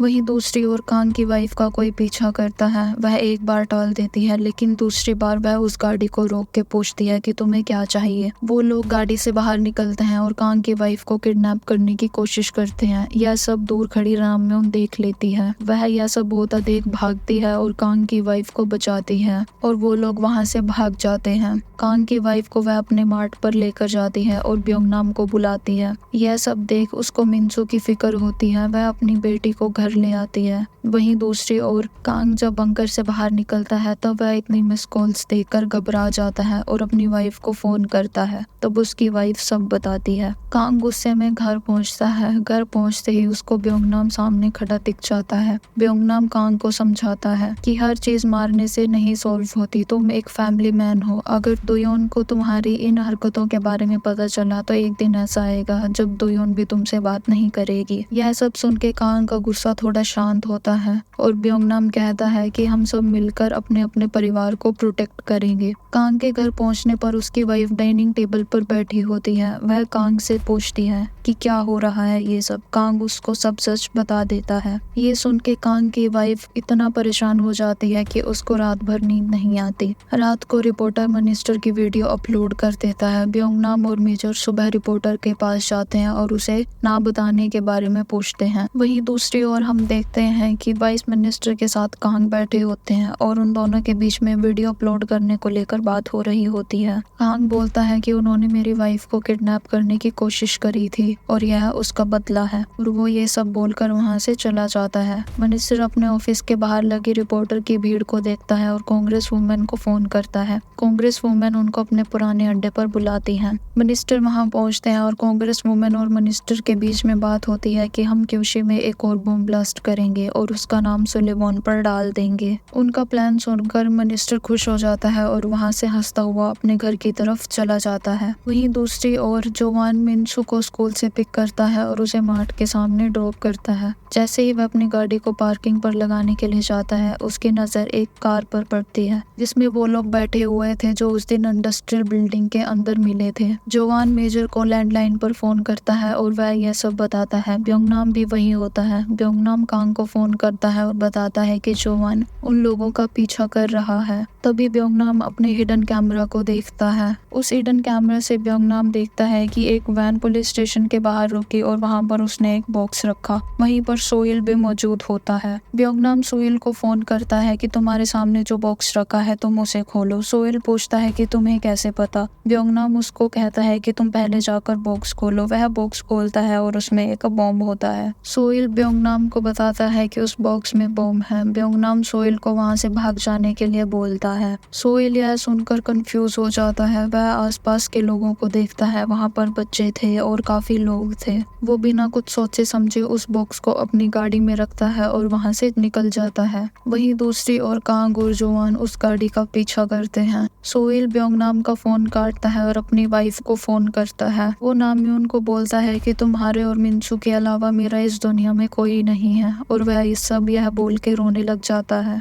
नामयून सोइल से पूछती है कि तुम्हें क्या हुआ, तुम कुछ गड़बड़ तो नहीं करके आए। तभी सोइल यह सुन के रोने लग जाता है। पीछे से ब्योंगनाम का फोन आता है। सोइल नामयून का फोन काटता है और ब्योंगनाम का फोन उठाता है और वो सोइल को गैस स्टेशन पर आने के लिए बोलता है। सोइल कहता है कि मैं गैस स्टेशन के पास नहीं आऊंगा, यह एक बहुत बड़ा ब्लास्ट हो जाएगा। तभी ब्योंगनाम कहता है कि तुम मेरी बात सुनो और गैस स्टेशन पर पहुंचो। दूसरी ओर कांग और हुआन उन लोगों को पकड़ लेते हैं और उन्हें खूब मारते हैं। कांग उन्हें मार ही रहा होता है तभी उनमें से एक आदमी अपना फोन निकालता है और उस फोन पर एक बटन था। कांग उस आदमी को रोकने की कोशिश करता है लेकिन वो आदमी अपना बटन दबा देता है। कांग ब्रिज के पार देखते हैं लेकिन वहां पर कुछ नहीं होता। तभी हम अगले सीन में देखते हैं कि सोइल बंकर में था और वो बॉम्ब बंकर में आकर डिस्कनेक्ट हो गया था क्योंकि बंकर में कोई भी सिग्नल नहीं आते थे, जिसकी वजह से वह बॉम्ब ब्लास्ट नहीं हुआ। इस तरह सोइल को भी उन सब के बारे में पता चल जाता है। सब यह सोचकर खुश हो जाते हैं कि उन्होंने अपने नेबरहुड को बचा लिया था।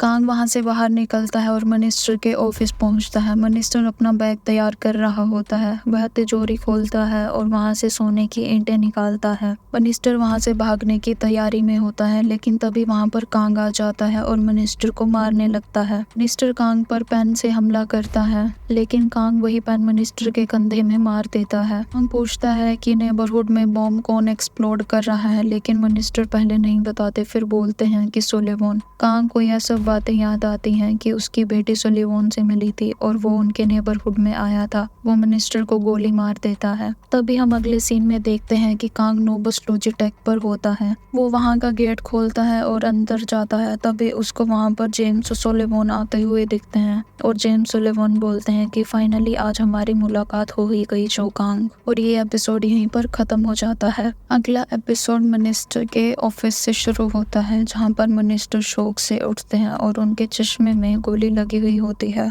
तभी उनके ऑफिस में कुछ लोग आते हैं और उनको अरेस्ट कर वहाँ से लेकर चले जाते हैं। वही दूसरी ओर कांग सुलेवान से पूछता है कि क्या तुम वही हो जिसने हमारे नेबरहुड में बॉम्ब लगाए थे। सुलेवान हंसता है और कहता है कि यह तो बुटेन गैस की वजह से नहीं हुआ था। तब कांग कहता है कि मुझे मिनिस्टर ने सब बता दिया है। और कांग सुलेवान से पूछता है कि तुम्हें मेरे बारे में कैसे पता चला। इस पर सुलेवान हंसता है और कहता है कि पैसों से सब कुछ किया जा सकता है। कांग पूछता है कि तुम दुयोन के पास क्यों गए थे। तब सुलेवान कहता है कि वो शार्लेट की तरह दिखती थी। शार्लेट सुलेवान की बेटी थी। कांग कहता है कि तुम्हारी वजह से इनोसेंट नेबर्स की जान गई थी। तभी सुलेवान कहता है कि मेरी बेटी का क्या कसूर था, उसकी जान क्यों गई। और वो कहता है कि तुमने मिनिस्टर को मेरे रास्ते से हटा दिया। और वो कांग को ये भी कहता है कि अगर तुमने मेरे प्लान में दोबारा टांग अड़ाई तो अपनी बेटी का ख्याल करना। यह सुनकर कांग गुस्से में उसकी तरफ बढ़ता है। तभी वो देखता है कि उसके ऊपर स्नाइपर की लेजर के निशान दिख रहे थे। कांग यह देखकर वहाँ से वापस चला जाता है। वहीं दूसरी ओर सुलेवान कांग्रेस वुमेन को फोन करता है और कहता है कि तुम सबको तुम्हारे करे का फल मिलेगा। तभी हम देखते हैं कि सुलेवान के सामने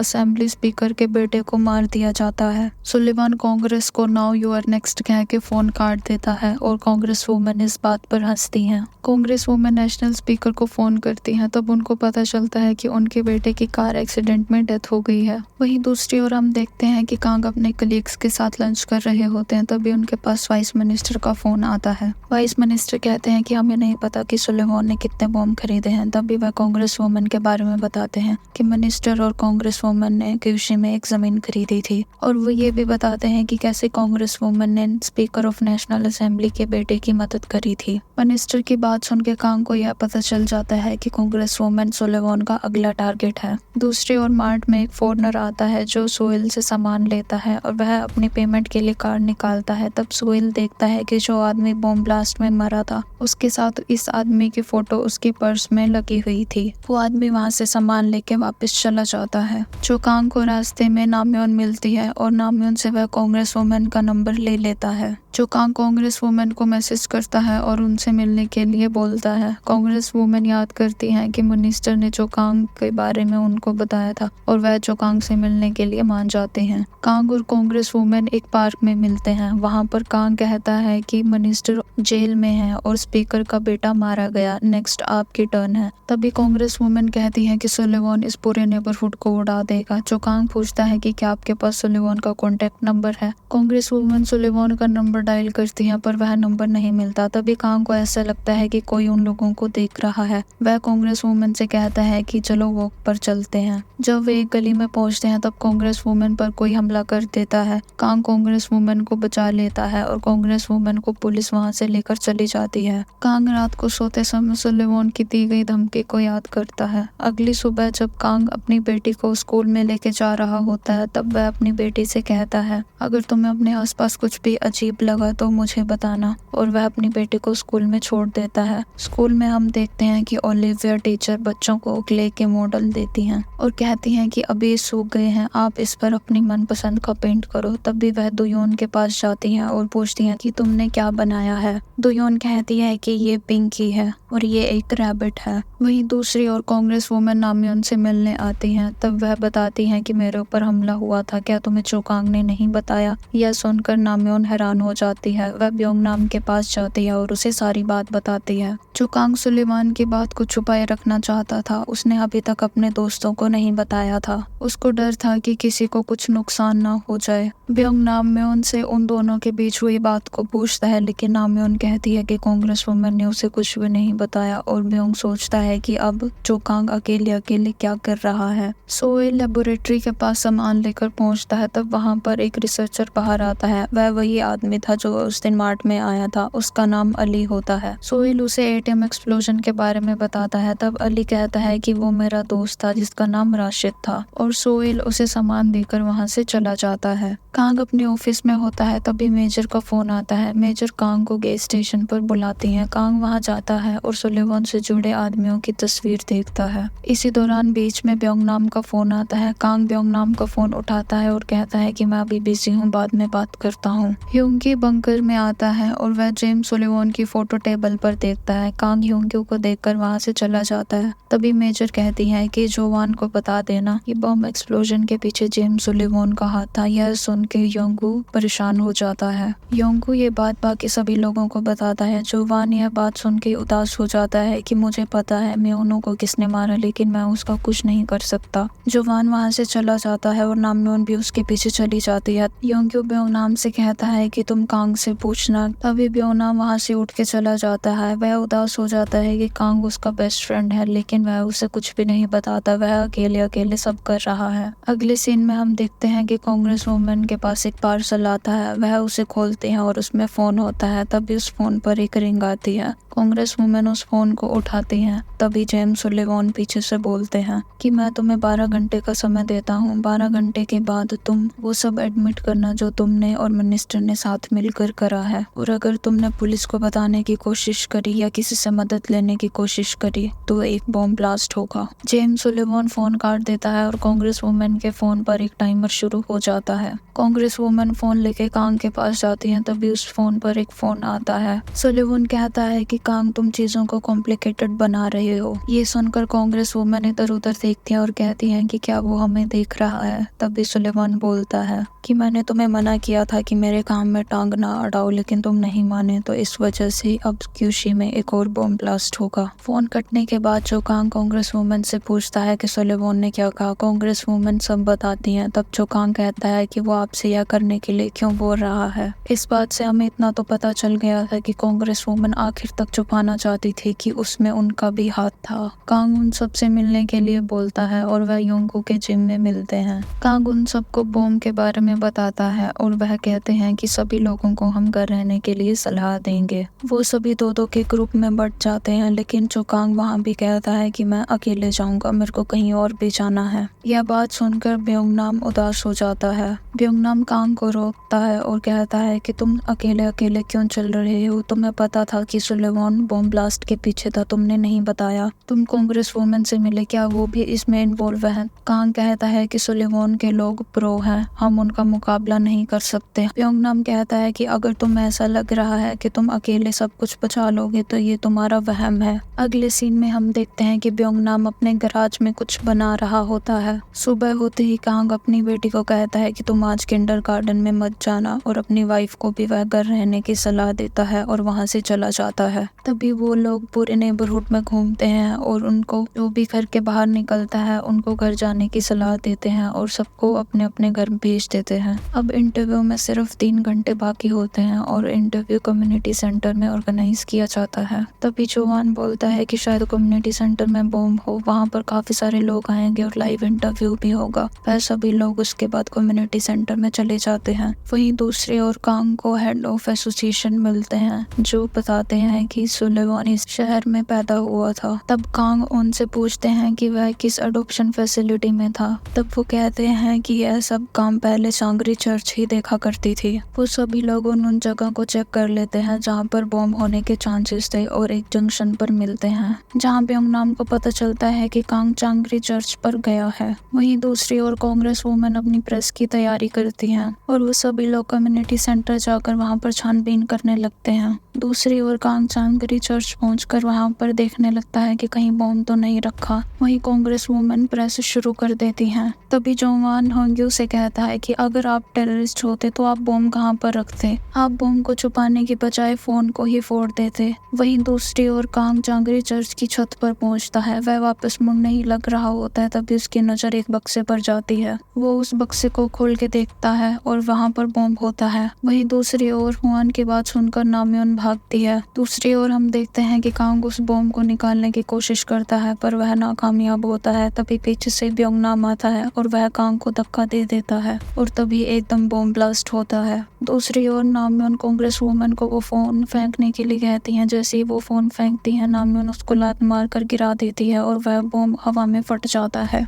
एपिसोड 9 की शुरुआत में हम देखते हैं कि ब्योंगनाम अपने गराज में एक बैग को तैयार कर रहा होता है। तभी वह सोचता है कि कैसे कांग हर जगह अकेला जा रहा था। ब्योंगनाम उस बैग को लेकर चांगरी चर्च में पहुंचता है। ब्योंगनाम कांग को बॉम्ब के पास खड़ा देख उसे किक मारता है जिससे कांग नीचे गिरता है। कांग ब्योंगनाम को देखने के लिए ऊपर चर्च की छत की तरफ भागता है। जैसे ही वह ब्योंगनाम को एक शील्ड के नीचे पड़ा देखता है वह ब्योंगनाम को उठाता है। ब्योंगनाम को चोट तो लगी थी लेकिन वह बिल्कुल ठीक था। ब्योंगनाम कांग से कहता है कि साइड डिश ने मेन डिश को बचा लिया। अगले सीन में देखते हैं कि वाइस मिनिस्टर और कांग बंकर में होते हैं। तब कांग कहता है कि शार्लेट की डेथ एनिवर्सरी 3 दिन बाद है। आज तो सुलिवान फेल हो गया लेकिन वह 3 दिन बाद कुछ बड़ा प्लान करेगा। अगले सीन में हम देखते हैं कि नामयोन हॉस्पिटल से डिस्चार्ज हो रही होती है। उसी हॉस्पिटल में ब्योंगनाम भी होता है। कांग्रेस वुमन नामयोन से मिलने हॉस्पिटल जाती है और वह अपनी जान बचाने के लिए उसको थैंक यू भी बोलती हैं। तभी वहां पर कांग आता है और नामयोन को कहता है कि आप ठीक हो और आप अभी से डिस्चार्ज क्यों कर रहे हो। तभी सोइल ब्योंगनाम के बारे में पूछता है और अगले सीन में हमें ब्योंगनाम को दिखाया जाता है जो अपनी स्टोरी वहाँ खड़े लोगों को बता रहा होता है। कांग्रेस वुमन हॉस्पिटल से बाहर निकलती है। वहाँ पर वाइस मिनिस्टर ऑफ डिफेंस उनका इंतजार कर रहे होते हैं। वह दोनों कार में बैठते हैं। तभी वाइस मिनिस्टर कांग्रेस वुमन को एक फाइल देते हैं जिसमें कांग्रेस वुमन ने जो इलीगल तरीके से जमीन खरीदी थी उसका रिकॉर्ड था और वह बदले में कहते हैं कि तुम मुझे मिनिस्टर की मनी लॉन्ड्री वाली फाइल दो जो तुमने छुपा कर रखी है। कांग्रेस वुमन कहती है मैं ऐसा क्यों करूंगी। तब वाइस मिनिस्टर कहते हैं कि मैं तुम्हें सुलिवान से प्रोटेक्ट करूंगा। अगले सीन में हम देखते हैं कि ओलिविया टीचर अपनी एक फोटो देखती हैं जिसमें वह सुलिवान के साथ एक बैनर पकड़े खड़ी होती हैं। अगली सुबह हम देखते हैं कि दोयोन अपने मम्मी पापा के साथ किंडरगार्टन स्कूल में जाती हैं जहाँ पर कोई फंक्शन था।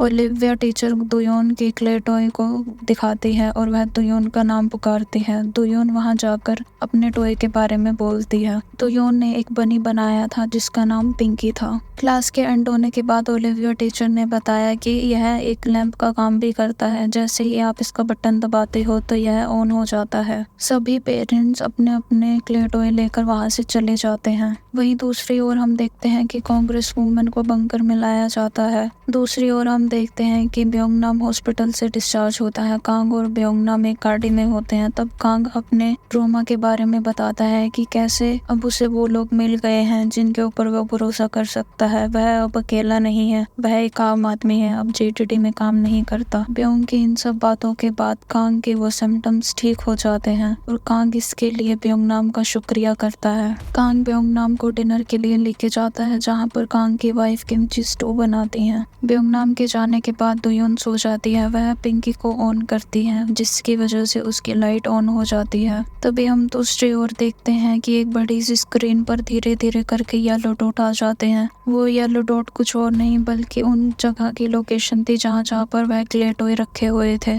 और वहाँ पर सुलिवान बैठा था और पीछे ओलिविया टीचर भी खड़ी थी। अगली सुबह दोयोन पिंकी को बैग में डालकर स्कूल जाते हैं लेकिन दोयोन को लेने आज ओलिविया टीचर नहीं आती। वहीं कांग जा ही रहा होता है तभी उसे सोइल मिलता है और वो कांग को बताता है कि एटीएम में मारे गए आदमी का दोस्त अली है और वह यहाँ पर रिसर्च सेंटर में काम करता है। अगले सीन में हम देखते हैं कि कांग और सोइल उससे मिलने जाते हैं। कांग अली को बताता है कि राशिद बुटेन गैस की वजह से नहीं मरा था। तभी अली बोल पड़ता है कि इतने बड़े एक्सप्लोजन के लिए C4 जैसे बम चाहिए। तब कांग कहता है कि आपको C4 के बारे में पता है। तब अली बताता है कि हमारी लैब उसको डिटेक्ट करने का काम करती है। तब कांग राशिद के पास्ट के बारे में पूछता है। तब अली बताता है कि राशिद एक रिक्रिएशन ग्रुप के साथ जुड़ गया था जिसको सुलिवान स्पॉन्सर कर रहा था। तभी अली एक फोटो लेकर आता है जिसमें राशिद के साथ 3 और लोग खड़े होते हैं और उस फोटो में ओलिविया टीचर भी होती है और यह देखकर कांग को सुलिवान की धमकी याद आती है और कांग वहां से घबरा कर चला जाता है। कांग ओलिविया टीचर से मिलने स्कूल जाता जाता है पर ओलिविया टीचर छुट्टी पर होती है। कांग उसके बाद उस बिल्डिंग में जाता है जहाँ पर ओलिविया टीचर रहती है। तब उसे पता चलता है कि ओलिविया टीचर वहाँ से भी जा चुकी हैं। वहीं दूसरी ओर ब्योंग के पास एक क्ले टॉय आता है जिसमें कोई तकनीकी खराबी हो गई थी। ब्योंग जैसे ही उस क्ले टॉय को देखता है वह पहचान जाता है कि उस क्ले टॉय में एक ट्रैकर लगा हुआ था। उसको देख के वह चोकांग को फोन करता है और कहता है कि एक और बॉम्ब है। तभी चोकांग को वह बंकर में बुलाता है। वहीं हम देखते हैं कि ब्योंग नाम के साथ बाकी सभी लोग भी खड़े होते हैं। तब ब्योंग नाम कहता है कि इस टॉय में रिसीवर है। योंगो उस टॉय को पलटता है और देखता है उस पर दुयोन के क्लासमेट का नाम लिखा हुआ था। तभी कांग वहां पर आता है और ब्योंग नाम उससे पूछता है कि क्या ये टॉय दुयोन के पास भी है। और कांग को वो दिन याद आता है जब सभी लोग अपने घर एक एक टॉय लेकर गए थे। कांग उन सबको ओलिविया टीचर की फोटो दिखाता है। तभी योंगो बोलता है कि मुझे मोस्टली बच्चों का पता है तो मैं उनसे यह टॉय लेकर आता हूँ। कांग लोन शार्क को बुलाता है, उसके साथी भी होते हैं। कांग उनको कहता है कि तुम यह सब टॉयज रिट्रीव करके लेकर आओ। वो लोग हर एक घर में जाते हैं और वहाँ से एक क्ले टॉय लेकर आते हैं। तभी कांग अपने घर जाता है और उससे याद आता है कि दुयोन उस टॉय को अपने बैग में लेकर गई थी। कांग अपने घर से वापस निकलता है। तब वह देखता है कि सुलेवन वहीं पर खड़ा था। सुलेवन कांग को वार्निंग देता है कि अगर तुमने एक और बॉम्ब रिट्रीव किया तो मैं पूरे नेबरहुड को उड़ा दूंगा। कांग कहता है कि यह तुम्हारा रिवेंज है। तभी सुलेवन कहता है कि नहीं, ये रिवेंज नहीं है, यह मेरी डॉटर के लिए एक मेमोरियल है। कांग ब्योंग नाम को फोन करता है और उसे रुकने के लिए कहता है और सुलेवन वहाँ से चला जाता है। तभी कांग के पास वाइस मिनिस्टर का फोन आता है। कांग उसे सारी बात बताता है। तभी वाइस मिनिस्टर कहता है मुझे पता है, मुझे भी ऑर्डर दिया गया है कुछ ना करने के लिए, लेकिन मैं तुम्हें इंफॉर्मेशन दूंगा। तभी कांग के पास उसकी वाइफ का फोन आता है। कांग दुयोन के बारे में पूछता है और उसकी वाइफ कहती है कि दुयोन स्कूल में नहीं है। कांग कहता है कि मैं अभी तो उससे मिलकर आया था। उसकी वाइफ कहती है कि वो यहाँ पर नहीं है। कांग स्कूल में जाता है और वहाँ पर सीसीटीवी कैमरा देखता है जिसमें ओलिविया टीचर दुयोन को वहाँ से लेकर जा रही थी। और यह देखकर कांग के सिर में दर्द होने लग जाता है। तभी कांग की वाइफ उसे संभालती और कहती है कि दुयोन बिल्कुल ठीक है। कांग उसे प्रॉमिस करता है कि मैं दुयोन को घर लेकर आऊंगा। तभी कांग के पास वाइस मिनिस्टर का मैसेज आता है कि नोबुस लॉजिटेक की इलेक्ट्रिसिटी कंजप्शन बहुत ज्यादा है। वहीं दूसरी ओर योंगो ब्योंग और बाकी सबको बताता है कि जो कांग की बेटी को उठा लिया गया है। तभी ब्योंग कांग को फोन करता है और कहता है कि हम कुछ भी कर बॉम्ब रोक देंगे, लेकिन तुम अपनी बेटी को वापस लेकर ही आना। और कांग कहता है मुझे तुम पर भरोसा है, और वह यह कहकर फोन काट देता है। इसी दौरान हुआंग सजेस्ट करता है कि हम सिग्नल को ब्लॉक कर बॉम्ब को डिफ्यूज कर सकते हैं। अगले सीन में हम देखते हैं कि ब्योंग नाम, हुआंग, नामयोन एक बैग लेकर तैयार रहती हैं। वहाँ पर योंगो और सोइल भी मौजूद होते हैं। वो लोग अपने नेबरहुड को बचाने के लिए वहाँ से चले जाते हैं। वहीं एपिसोड 10 की शुरुआत में हम देखते हैं कि ब्योंग नाम एक डिवाइस निकालता है और वह बताता है कि अगर वह इस डिवाइस को ऑन करता है तो सारी जगहों की बिजली चली जाती है और फोन के सिग्नल भी बंद हो जाते हैं। तभी हुआन बताता है कि टोटल 3 बेस स्टेशन है, लेकिन ब्योंग नाम के पास वह एक ही डिवाइस होता है। दूसरा डिवाइस योंगू को मेजर से मिल जाता है। तभी वह रास्ते से निकलता है और उसे सोइल और अली दिख जाते हैं। तब वह सोइल को सारी बात बताता है। अली कहता है कि तुम्हें ईएमपी चाहिए। सोइल अली के लैब से वह ईएमपी डिवाइस लेकर आता है और योंगू को दे देता है। आगे हम देखते हैं कि ब्योंग नाम बता रहा होता है कि सभी लोग एक एक स्टेशन पर जाएंगे और जैसे ही उनका काम हो जाएगा तो वह फ्लेयर उड़ा देंगे। सोइल चुनबे को फोन करते हैं और कहते हैं कि हमें एक काम करना है। चुनबे अपनी वाइफ को लेकर परेशान थे। तभी सोइल अपनी बेटी को वहां पर भेज देता है। चुनबे की वाइफ और मिनसू एक साथ डिनर करने के लिए घर चले जाते हैं। जैसे ही चुनबे निकल रहा होता है तभी उसकी वाइफ कहती है मुझे आपके चेहरे से साफ पता चल रहा है कि पड़ोस में कुछ गड़बड़ हो रही है, तो आप उस गड़बड़ पर ध्यान दें, मेरी फिक्र ना करें, मैं मिनसू के साथ हूँ, मैं समय से अपनी दवाई भी ले लूंगी। यह कहकर वहाँ से वह चली जाती है। अगले सीन में हम देखते हैं कि ब्योंग नाम अपने स्टेशन पर पहुंच जाता है। नामयोन अपने स्टेशन पर पहुंच जाती है। हुआन अपने स्टेशन पर पहुंच जाता है और यह सब योंगो एक स्क्रीन से देख रहा होता है। चुनबे और सोइल भी अपनी गाड़ी में बैठकर कहीं निकल जाते हैं। वहीं दूसरी ओर हमें एक गाड़ी दिखाई जाती है जिसमें एक आदमी एक बॉम्ब के साथ बैठा हुआ होता है, जिसको सुलेवन ने कहा था कि ये उनका लास्ट मिशन है। वहीं दूसरी ओर चुकांग अपनी बेटी को वेयर हाउस में ढूंढता है, लेकिन वह उसे कहीं नहीं मिलती। तभी वह बाहर जाकर दुयोन को पुकारने लगता है और तभी कांग को एक विसल की आवाज सुनाई देती है। तब कांग याद करता है कि कैसे दुयोन ने उसे कहा था कि अगर वह मुसीबत में होगी तो विसल बजाएगी। जैसे ही चुकांग वेयर हाउस के अंदर जाने लगता है, उसके सामने आदमी गन लेकर आ जाते हैं। तभी पीछे से सोइल चुनबे चुनबे के साथ आता है और चुनबे गन चलाने लग जाते हैं और वह गाड़ी को घुमाकर चोकांग को कवर कर लेते हैं और चोकांग को एक ट्रांसमीटर देते हैं जिसको वह अपने कान में लगाता है और एक बुलेट प्रूफ वेस्ट भी देते हैं और साथ ही साथ एक गन भी देते हैं। कांग चुनबे को उनके सिग्नल का वेट करने के लिए कहते हैं और वह गन लेकर अंदर चले जाते हैं और एक एक कर उन सभी आदमियों को मारते हैं जो कांग के रास्ते में आते हैं। वहीं दूसरी ओर ब्योंगनाम अपने डिवाइस को सेट करते हैं, जोआन भी अपना डिवाइस को सेट करते हैं और नामयोन भी अपने डिवाइस को सेट करती है। तभी हमें चोकांग को दिखाया जाता है जिस पर एक आदमी चाकू के साथ हमला कर देता है। ये वही आदमी था जिसने उस दिन कांग पर हमला किया था। वह पहले कांग पर भारी पड़ता है लेकिन एक बार कांग अपना चश्मा सेट करता है तो कांग उसको गला घोटकर मार देता है। कांग को तभी एक कमरे से रोशनी आती दिखती है और वह उस कमरे की तरफ बढ़ जाता है। कांग उस कमरे में जाता है लेकिन उसे कुछ नहीं मिलता। वहीं दूसरी ओर योंगू उन सबसे कहता है कि जैसे ही आप अपना इलेक्ट्रॉनिक डिवाइस ऑन करें तो फ्लेयर छोड़ दें जिससे हमें पता चल सके, क्योंकि उसके बाद सारे कम्युनिकेशन ब्लॉक हो जाएंगे। वहीं कांग दूसरे कमरे में जाता है और उसे दुयोन सुलेवान के पास बैठी मिलती है। अपने पापा को आता देख वह भागकर अपने पापा के पास चली जाती है। तभी सुलेवान अपनी जेब से एक बटन निकालता है। कांग उसे गन दिखाकर कहता है कि तुम यह बंद करो। अभी कांग की नजर एक बड़े बम पर जाती है जो सुलेवान के पास ही साइड में रखा था। सुलेवान कहता है कि क्या शार्लेट को ऐसे कोई याद रखेगा। कांग कहता है कि तुम इनोसेंट लोगों को मार रहे हो, क्या शार्लेट इसके बाद खुश रहेगी। तब सुलेवान दुयोन को कहता है कि तुम अपने पापा को वो फोन दो। दुयोन अपने पापा को वो फोन देती है और तब सुलेवान कहता है कि अगर तुम ये बटन दबा दोगे तो दुयोन बच जाएगी, लेकिन अगर तुमने यह नहीं दबाया तो मैं अपना बटन दबा दूंगा जिससे दुयोन मर जाएगी। उन दोनों की बातें वो चारों भी सुन रहे होते हैं। तभी योंगू कहता है कि जल्दी स्टार्ट करो और तभी ब्योंगनाम काउंटिंग शुरू करने लग जाता है। जैसे ही ब्योंगनाम 3 बोलता है वह तीनों अपना अपना बटन दबा देते हैं। ब्योंगनाम का डिवाइस काम करता है और उसके एरिया की सारी लाइट बंद हो जाती है तो वह फ्लेयर रिलीज कर देता है। ब्योंगनाम जब म्योंग्यू के फ्लेयर को दिखता है तब वह अपनी भी फ्लेयर रिलीज कर देता है। ब्योंगनाम का डिवाइस भी काम कर गया था। वहीं दूसरी ओर हम देखते हैं कि नामयोन के डिवाइस ने काम नहीं करा था। नामयोन की इलेक्ट्रिसिटी अब तक नहीं कटी थी। नामयोन 2 फ्लेयर देख के समझ जाती है कि उन दोनों के डिवाइस काम कर गए हैं पर उसका नहीं करा और वह यह देखकर घबरा जाती है और परेशान होकर सोल्यूशन सोचने लगती है। तभी योंगू नामयोन से कहता है कि तुम एक ऐसी तार देखो जो बहुत मोटी है और सभी डिवाइसेस से कनेक्ट हो रही है। ये दूसरी ओर पेट्रोल पंप के पास एक गाड़ी आके रुकती है। यह वही गाड़ी थी जो बॉम्ब लेकर आ रहे थे।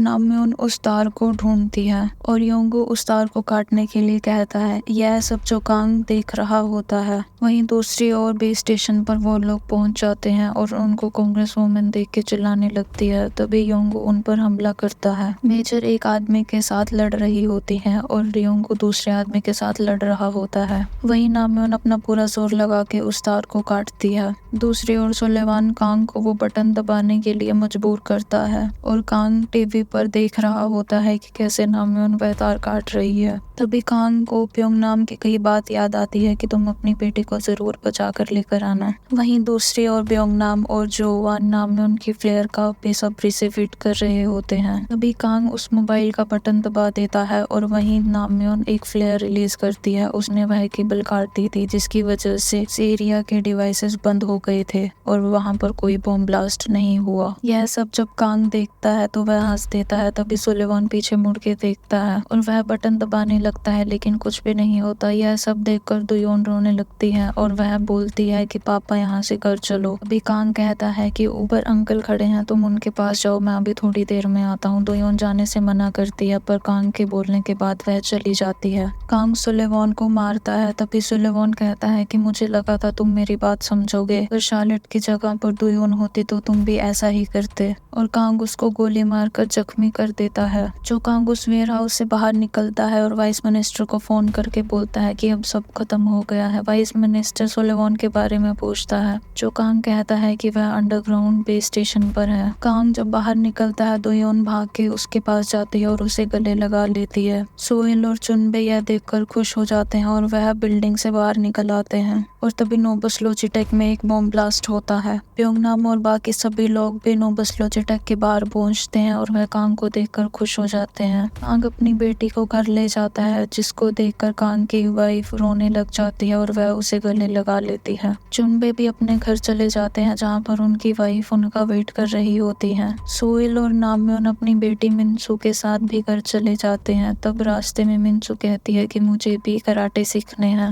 वांग और योंगू ब्योंगनाम के स्टोर चले जाते हैं और वहाँ पर वह कहते हैं कि हमें बहुत भूख लग रही है। तब ब्योंगनाम उनके लिए रामेन बनाता है। अगली सुबह बहुत खुशनुमा होती है। वहीं दूसरी ओर कांग्रेस वुमेन अपना पद त्याग देती हैं। अगले सीन में हम देखते हैं कि कांग्रेस वुमेन के पास मिनिस्टर का फोन आता है और मिनिस्टर उसे ब्लैकमेल करता है और कहता है कि मेरे पैसे मुझ तक लेकर आओ। तभी हमें पता चलता है कि वाइस मिनिस्टर भी वहीं होते हैं। वाइस मिनिस्टर यह सारी बात सुन लेते हैं और वो मिनिस्टर को पकड़ने का प्लान बनाते हैं। रात को कांग्रेस वुमेन पैसों का बैग लेके पहुंचती है। तभी मिनिस्टर उस बैग को लेने के लिए बढ़ रहे होते हैं और वह पकड़े जाते हैं। अगली सुबह कांग अपनी वाइफ अपनी बेटी के साथ एक साइकिलिंग पार्क में जाता है और वह खूब साइकिलिंग करते हैं। वांग, योंगहू, मिनसू और मेजर एक जगह पर पहुंचते हैं जहां पर मिनसू और वांग मेजर और योंगहू को मिला देते हैं। रात को कांग के घर पर हाउस वार्मिंग पार्टी होती है जिसमें सभी नेबर्स आए हुए होते हैं। वो सभी लोग नाइट पब पर जाते हैं और तभी पीछे से एक तेज गाड़ी गुजरती है और वह दूसरी गाड़ी से जा टकराती है और इसी के साथ लास्ट एपिसोड खत्म होता है।